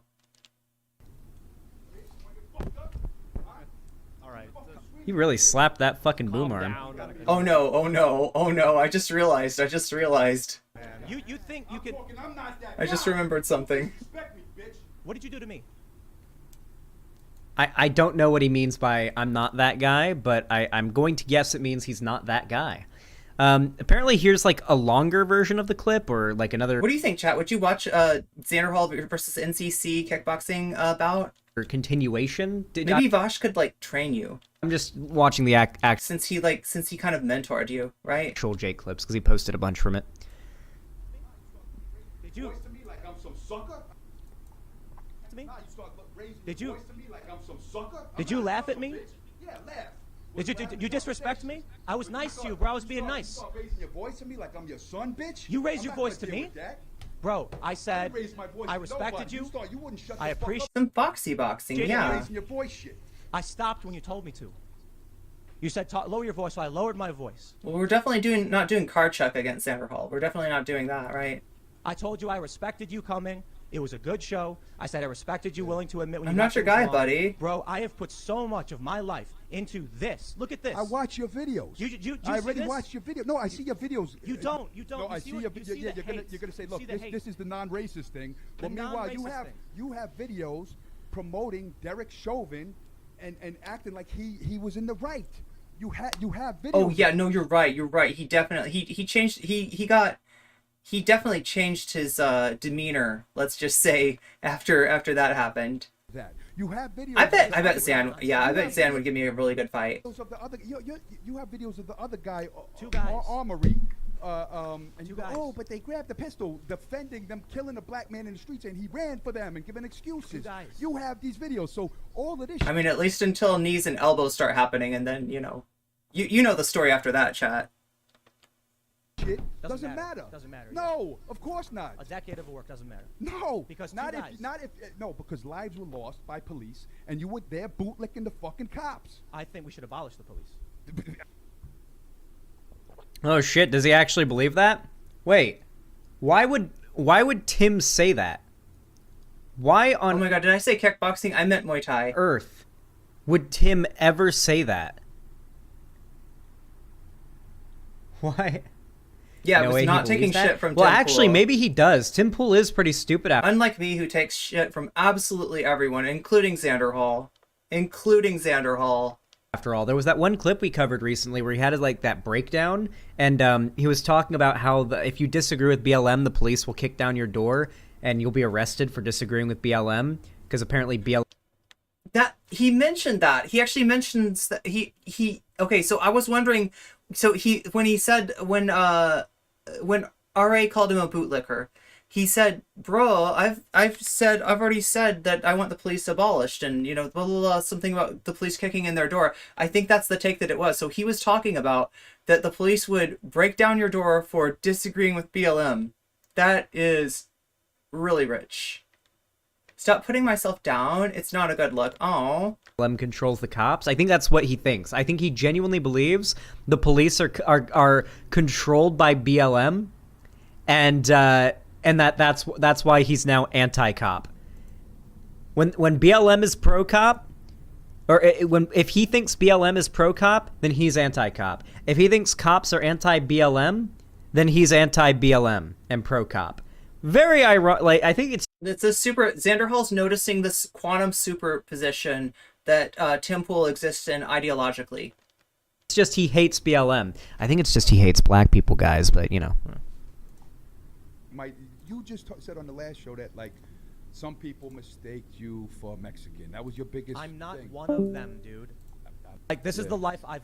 Whose Discord is that, Chad? I don't think it's mine. It must be Xander Hall's? Lived. Yeah, you're fine. I don't... I'm not saying that one of I've them? got a boot on my neck. What does he mean, a Mexican? You need to... Oh, yeah, no, that's Wait, right. Is he saying that's he's right, not Mexican? What does he mean? You just said on the last show that like. Oh my God! Wait, when did Xander Hall do this content? Because I'm gonna laugh. I'm gonna laugh if no, it doesn't matter. Actually, Xander Hall, I found the whole clip, or like not the whole clip, but like I found this exchange, right? Sorry, I was kind of kidding about the bad. Well, I mean, I've seen Xander Hall do a poor job at research, but I wasn't thinking of that as like a defining feature of your, presence on the internet. But maybe I was wrong. Maybe I was wrong. Some people mistake Tim Pool thinks that people people misidentify him as being Mexican. That's. Yeah, it's the whole thing where he talks about like that he gets tan, or I don't know. It's cringe. It's cringe, and I'm sure you've heard it before. It's the same. It's a very common type of cringe. A very well trod path of cringe. Again, that was your biggest. Well trod? Is that even a word? Trod? Like this is trodden. That's the word. Yes, trodden. I'm not saying that I've got a boot on my neck. I'm saying you need to understand that there are people who have redneck area. If we go up to the truck stop up the block, nobody's looking at you like, get that guy. I didn't say they were. Yeah, but what I'm saying is, if you put somebody else in there, they're looking at you funny. You're good. You go to the airport, they're not pulling you over because they no. That's bullshit. They pull you over. Yes, because you look like what? Yes, look like motherfucker. What do you look like? I get randomly flagged every fucking time I go to the airport. See, because what reason? So fuck if I know. Because you look like what? Fuck if I know, dude. You really heard. Because I get it fucking every single time I go, and you are a racist dude who says I couldn't possibly understand every fucking time I go to the airport. I'm randomly screened. Oh, yeah. I think it's the every time. Every time. Oh. I go to the UK, they put 4 S's. What are you screaming for? I'm screaming because what? When Because you're hurt that you're a white boy? I'm hurt because you're a racist, there you go. and you have this arrogance and elitism that you know better than everybody, that you're the white savior, that you got to be in the struggle for the poor brown people. No, and then I didn't every say that. fucking time. When No, I bro, watch your no, show, listen to what I have to say. When I say something like, when I'm being polite, when I'm being polite to you. Lower your voice first. When I'm being talk polite like to a you. motherfucking human. When I'm being polite. Chat, this is my past, okay? Tim Pool. Like, right when I was a baby streamer, naive as fuck, thinking that I could change the debate bro's mind by being, I don't know, a pick-me. Like, this was I had to cover Vosh v. Tim Pool, right? That exists.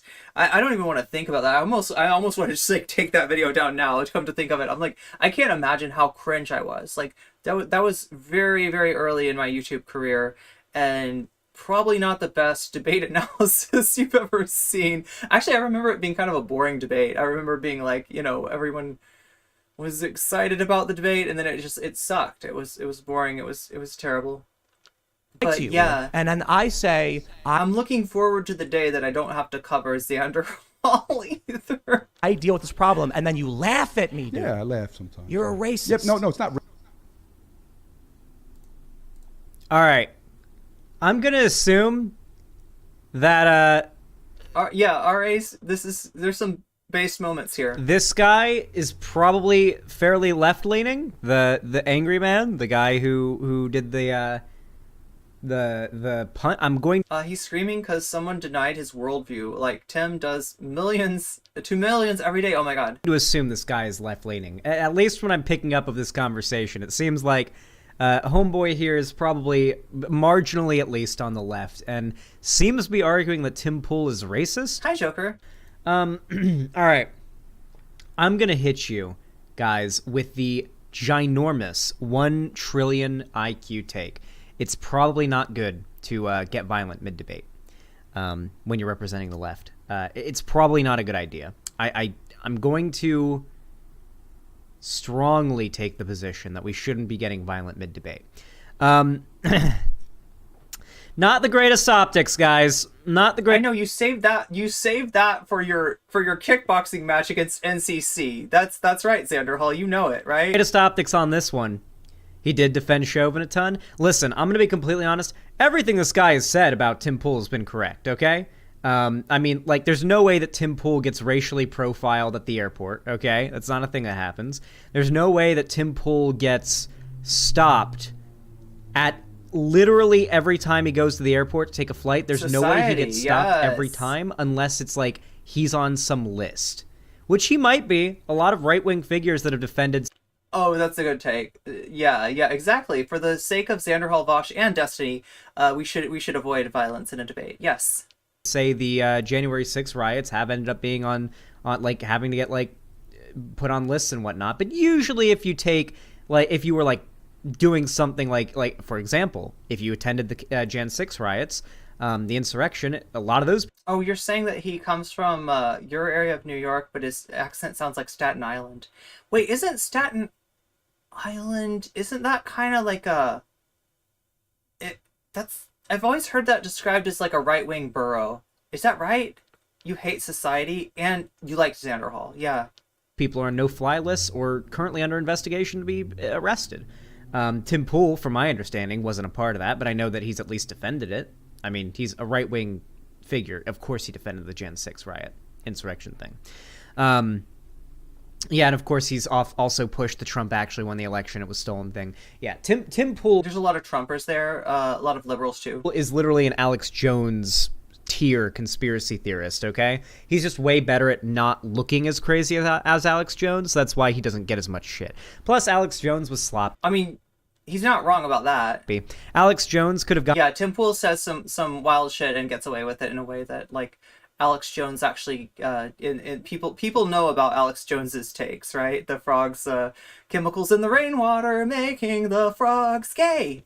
Gotten away with everything he did if he just kept it. It's the stepchild of NYC with more money. You know, if Alex Jones had kept what he was doing within... The Civil War preoccupation, yes. Staten Island skews pretty far to the right, demographically. In the realm of internet satire, he probably could have gotten away with it. But the fact that he does present himself, Alex Jones does present himself as an actual like authority on issues. And there's actually a hunger for that. There's a hunger for Alex Jones to just say the things that he says unironically. It wouldn't work if he did it, with, you wondering if he's actually a troll, right? I don't know a lot about Staten Island, but a lot... That when he lied about the Sandy Hook shooting and he told his audience that they were crisis actors and it was fake. A lot of it isn't. Okay. And Alex Jones fans harassed the parents of the dead kids and they sued him. They won the case by default almost because Alex Jones had such a weak case he didn't even try to fight it. And of course he lost. Tim Pool seems to be a lot better at avoiding situations like that. But I guess the main thing is every word that the guy, Angry Man here, that I'm not even going to bother to learn the name of. Everything Angry Man here said is actually completely true. Tim Pool, everything he brought up, completely true, but... All right. I got to hit you guys with a hot take. Give us the hot take, Xander. Do you guys ever wonder why, like, 99.9% of, like, lefty debate bro YouTubers are white cishet males? Do you guys ever wonder... Because you gatekeep, like, some motherfuckers? Is that why? Did I get it? Do I win the prize? Why the super, like, frontline getting down and dirty with the right type of you? Because anybody like me who poses even a minuscule challenge to you guys gets smacked the fuck down. Is that why? YouTubers tend to be straight white heterosexual cis men. Well. I mean, straight means heterosexual, but let's really just layering it on. There's a reason for that. There's a pretty big reason for that. Typically, it tends to be that, well, if you're not part of a marginalized group, and yet you still believe that insert marginalized group ought to have rights, ought to be respected and whatnot, there's two things you're going to have to keep in mind. If you're trying to appeal to reactionaries, most reactionaries are not going to listen to the words of a minority arguing why that minority group ought to have rights, unless that... I was trolled, not SmackDown. You were,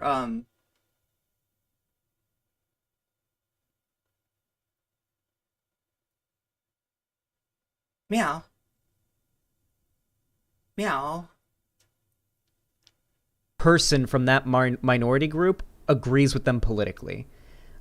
I'm quite most like white, straight, heterosexual, whatever, insert all the fucking memes, they aren't going to listen to a word that like a black person has to say about black liberation, or a trans person has to say about gender or trans right. They aren't going to listen because they already see those groups as being subhuman and not worth any type of consideration. But if they hear the arguments from a white guy, they might become more receptive to it. And generally, like, the argument has been, at least from people who do what I do, that, like, yeah, I mean, a lot of, like, Nazis and racists that wouldn't even listen to what a black person or a trans person or a woman has to say would probably watch my videos and be reached by it more than if they listened to the words of somebody who has personal experience talking about these things. And I guess my hope is that, optically speaking, I have the privilege of really just not feeling any emotional attachment in terms of stakes to these issues, I guess. Like, when I debate a transphobe, worst case scenario... That is one thing that the Joker's known for, is being an adamant supporter of trans rights. I'm debating for the rights... Just like Pepe. ...of my friends and people I care about, not for the rights of myself. But actually, I should ask, are you the Joker from Batman? Are you the Joker from, Persona 5? But if you're a trans person debating a transphobe, chances are, unless, you know, you've got the personality for it, I think a very good example of this is Demon Mama, then you might feel... Nazis would probably watch my videos is not a nice thing if you think about it. Their jabs at you... For more than a microsecond, Their jabs at your identity might hit you hard. And the reaction that comes from that might be exactly what the right is looking for. Because the right wants to make the left look emotional and lacking in logic. So when you've got a guy who's arguing with Tim Pool, that Tim Pool is racist, that Tim Pool's arguing or messaging is irresponsible, and you're left-leaning. I'm getting a little nauseous from watching Xander Hall. Anybody else? And you get so emotional in the debate in person that you stand up, punch the mic arm out of the way, and, like, kind of lunge to attack. Like, because these guys' solution for what Xander Hall is talking about is to basically take on not just right-wing aesthetics, but kind of the core that comes with that. And that's really dangerous, especially for marginalized people. Attack the person on the right you're debating, it makes it look like the left has nothing but emotion and feelings on their side, which is, of course, not a good thing to try to push the narrative of, because that's the right's dominating narrative that they've been winning the culture war on for, well, not recently, but at least from 2014 to 2016 they won the culture war on that. That's how Ben Shapiro... I was asking, wait, who is? I think I was asking Joker, if Joker... Wait. I always get sick of watching these assholes. Me too, actually. Hero and Jordan Peterson and Sargon and all those people got their rise. That's like, I'm trying to prove a point, but I'm hoping at some point that point gets taken and that part of my praxis becomes unnecessary and redundant, right? Because everybody just like occupies the lane that I'm in right now. Wouldn't that be great? Wouldn't that be great? Hey, other content creators, take my lane. Okay? Take my lane, please. Wait, that I just unironically, that's the take my wife joke, isn't it? Take my wife, please. Okay, anyway. Same take narrative. My lane. So I guess I think the reason why some of the largest like debatey left-wing figures, I think that's why they tend to be super privileged and not part of any minority groups. It's because if you're debating, you're taking the brunt of it, right?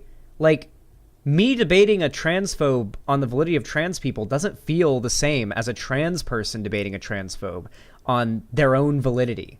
It's different, right? I can sort of sociopathically disconnect myself from these issues and look at it. I've heard it. That's a classic, isn't it? Take my wife, isn't it? Like, I don't really understand it, but simply as like a statistical... I mean, the joke is like that he's saying, take my wife, and you think that he's saying like, take, for example, my wife, but he's really just saying, like, no, like, I don't like my wife, and it would be good if you took her, and, you know, could you please take her? That's the joke, right? thing just like a right-winger would. Right-wingers just, they don't have any emotional stake in this shit. Conservative YouTubers that argue against the validity of trans people or against BLM, they have no emotional stake in any of this. You think if BLM gets a big W politically that they... Wait, it comes from a one place? Henry Youngman would open his stand-up routine with that. I don't know who that is, but I didn't know there was a single source, a single originator for that. I thought it was just like a cry themselves to sleep that night. Do you think it like upsets them at all do you think it upsets Tim Pool actually? Do you think Tim Pool actually gets upset if BLM gets a big political W? No. That's content for him. He doesn't actually get upset when that happens. It's all money to him.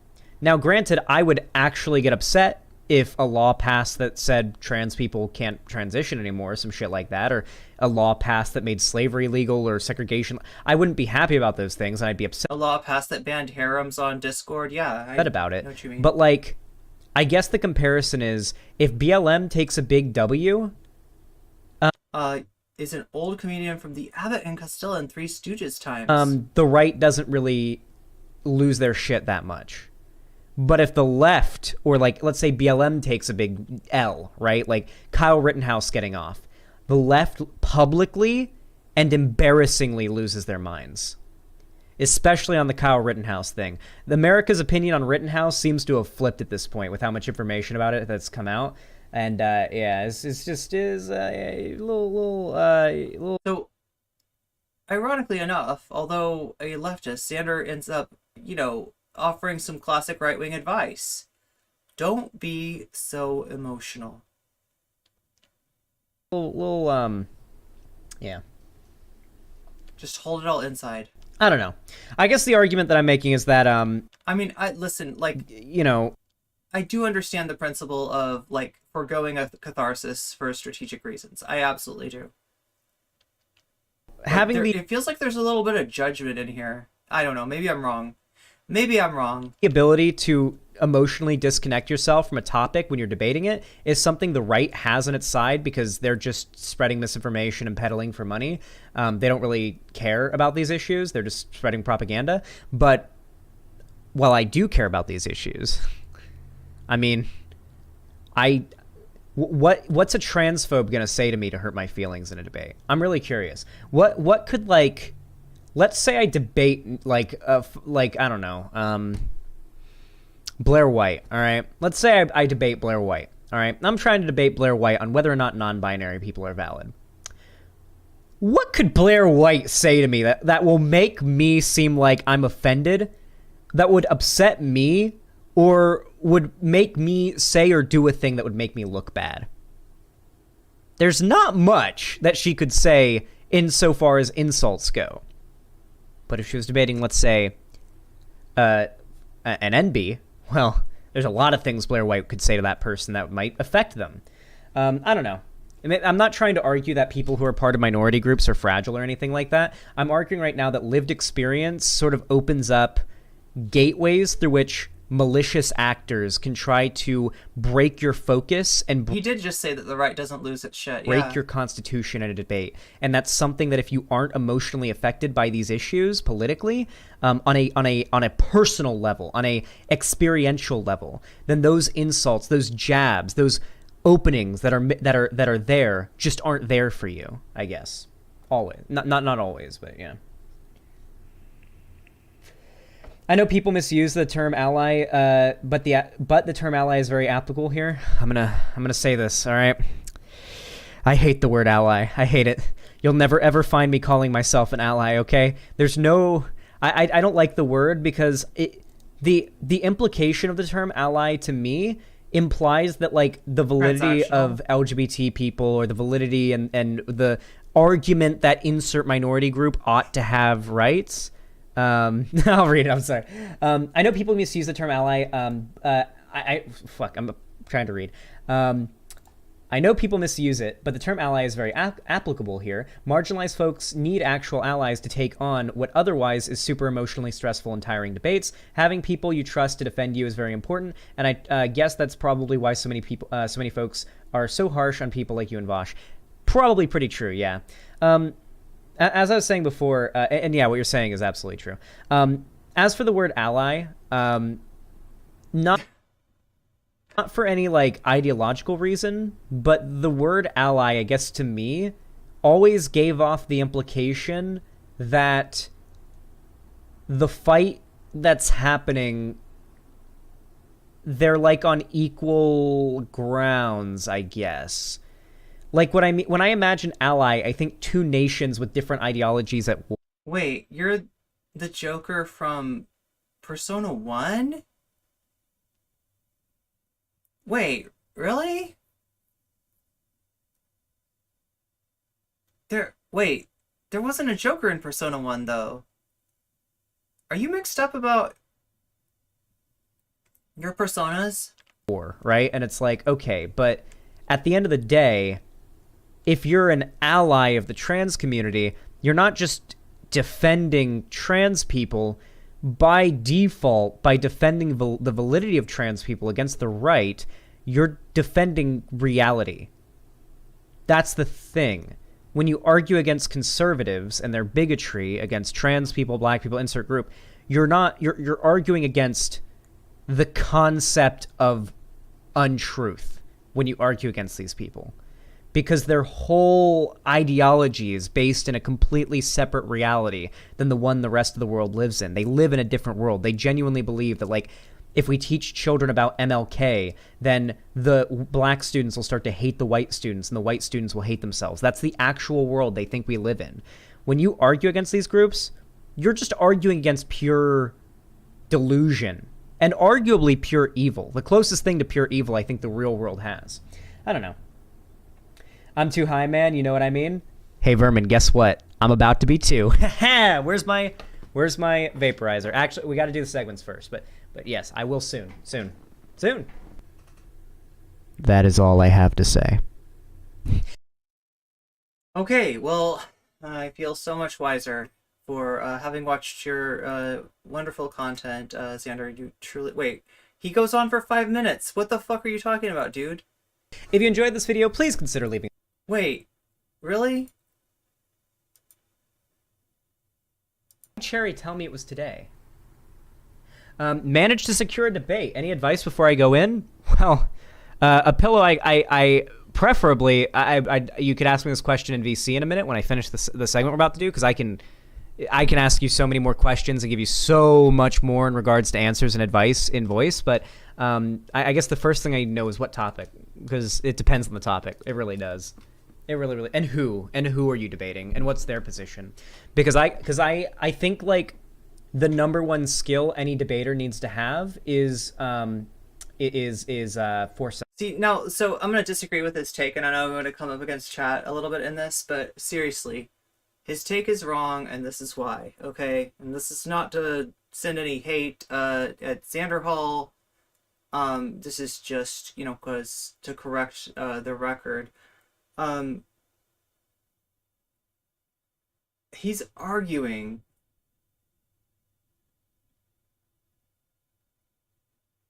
that your emotions are a liability in debate. And yes, like,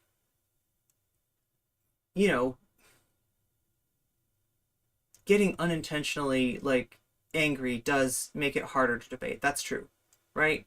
But here's where he's wrong, right? And here's where debate bros are wrong. They are too much in their head. They over-conceptualize. They are cerebral. I mean, to the extent which a pseudo-intellectual can be cerebral, they are cerebral, right? They don't often connect. Like, he's arguing that this like disconnection with marginalized people's issue is a strength. It's not. It's not. We'd be stronger if we had marginalized people leading the way. Even if they do have skin in the game, especially if they do have skin in the game. This is the problem, is that, like, too many of these representatives, too many of these white saviors and, male saviors and cis saviors, right? Too many of these people, like, they are, they're disconnected from the people that they're supposedly fighting for. And that is a liability. Now, am I saying that they can't advocate for us? Absolutely not. Absolutely not. But if you want to do that, you have to connect. You have to feel those emotions, and you have to regard your vulnerability as a strength. Our vulnerability is where we connect, and it's not something to be run from. The right projects strength, the right worships strength. The left is fundamentally different. If you are arguing left-wing stuff from a position of reverence towards strength, it's not going to work. It's not going to work, right? Because you got the wrong thing at your core. What you need at your core is your comrades, okay? What you need at your core is solidarity. And these dudes don't get it. And not that, they're, I'm sure a lot of them are well-intentioned, and but they're not going to listen to me, right? That's the fundamental issue, right? Is that they think that we need their leadership, and we absolutely don't. Their leadership has been and will continue to be a liability, okay? So that's why we got to fight these dudes. That's why we got to make NCC fucking huge, okay? Because that's the only way that these assholes are going to listen to me, and they need to listen to me, okay? I gave them a chance. They they were very fragile, let's just say. They were very fragile at some not so confrontational criticism. So we're gonna try a different way. All right, we're gonna try to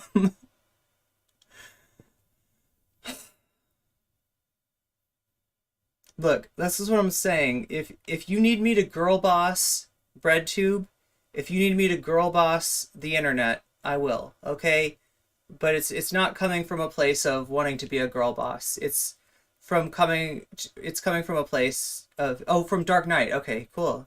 Oh, yeah, that Joker. Yeah, totally. Oh, yeah, I forgot there's like different Jokers in Batman too. That's a good point, Joker. That's a good point.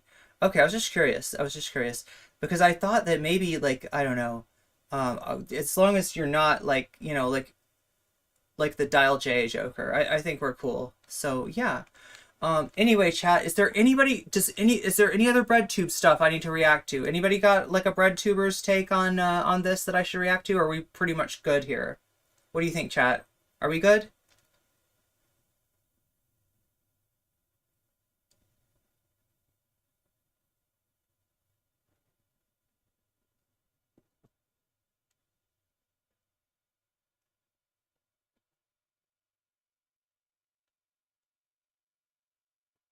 But yeah, chat, there's something that you learn when you have the boot heel of the hierarchy pressed against your face.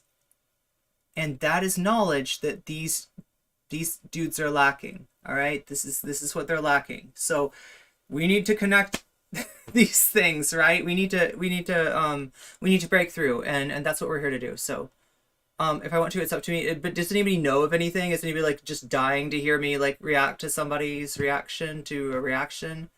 We can do something else for a bit.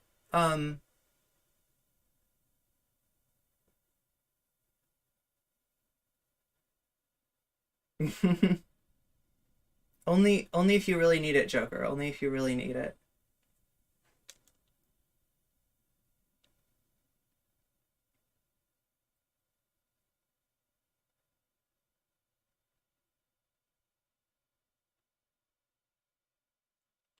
Okay, I'm gonna guess that's all the takes that need to be analyzed and have I eaten? Not exactly. Not exactly. So I should probably go take care of that. That's an important thing. I'm gonna maybe be hanging out in the Discord. Oh yeah, I should put the Discord.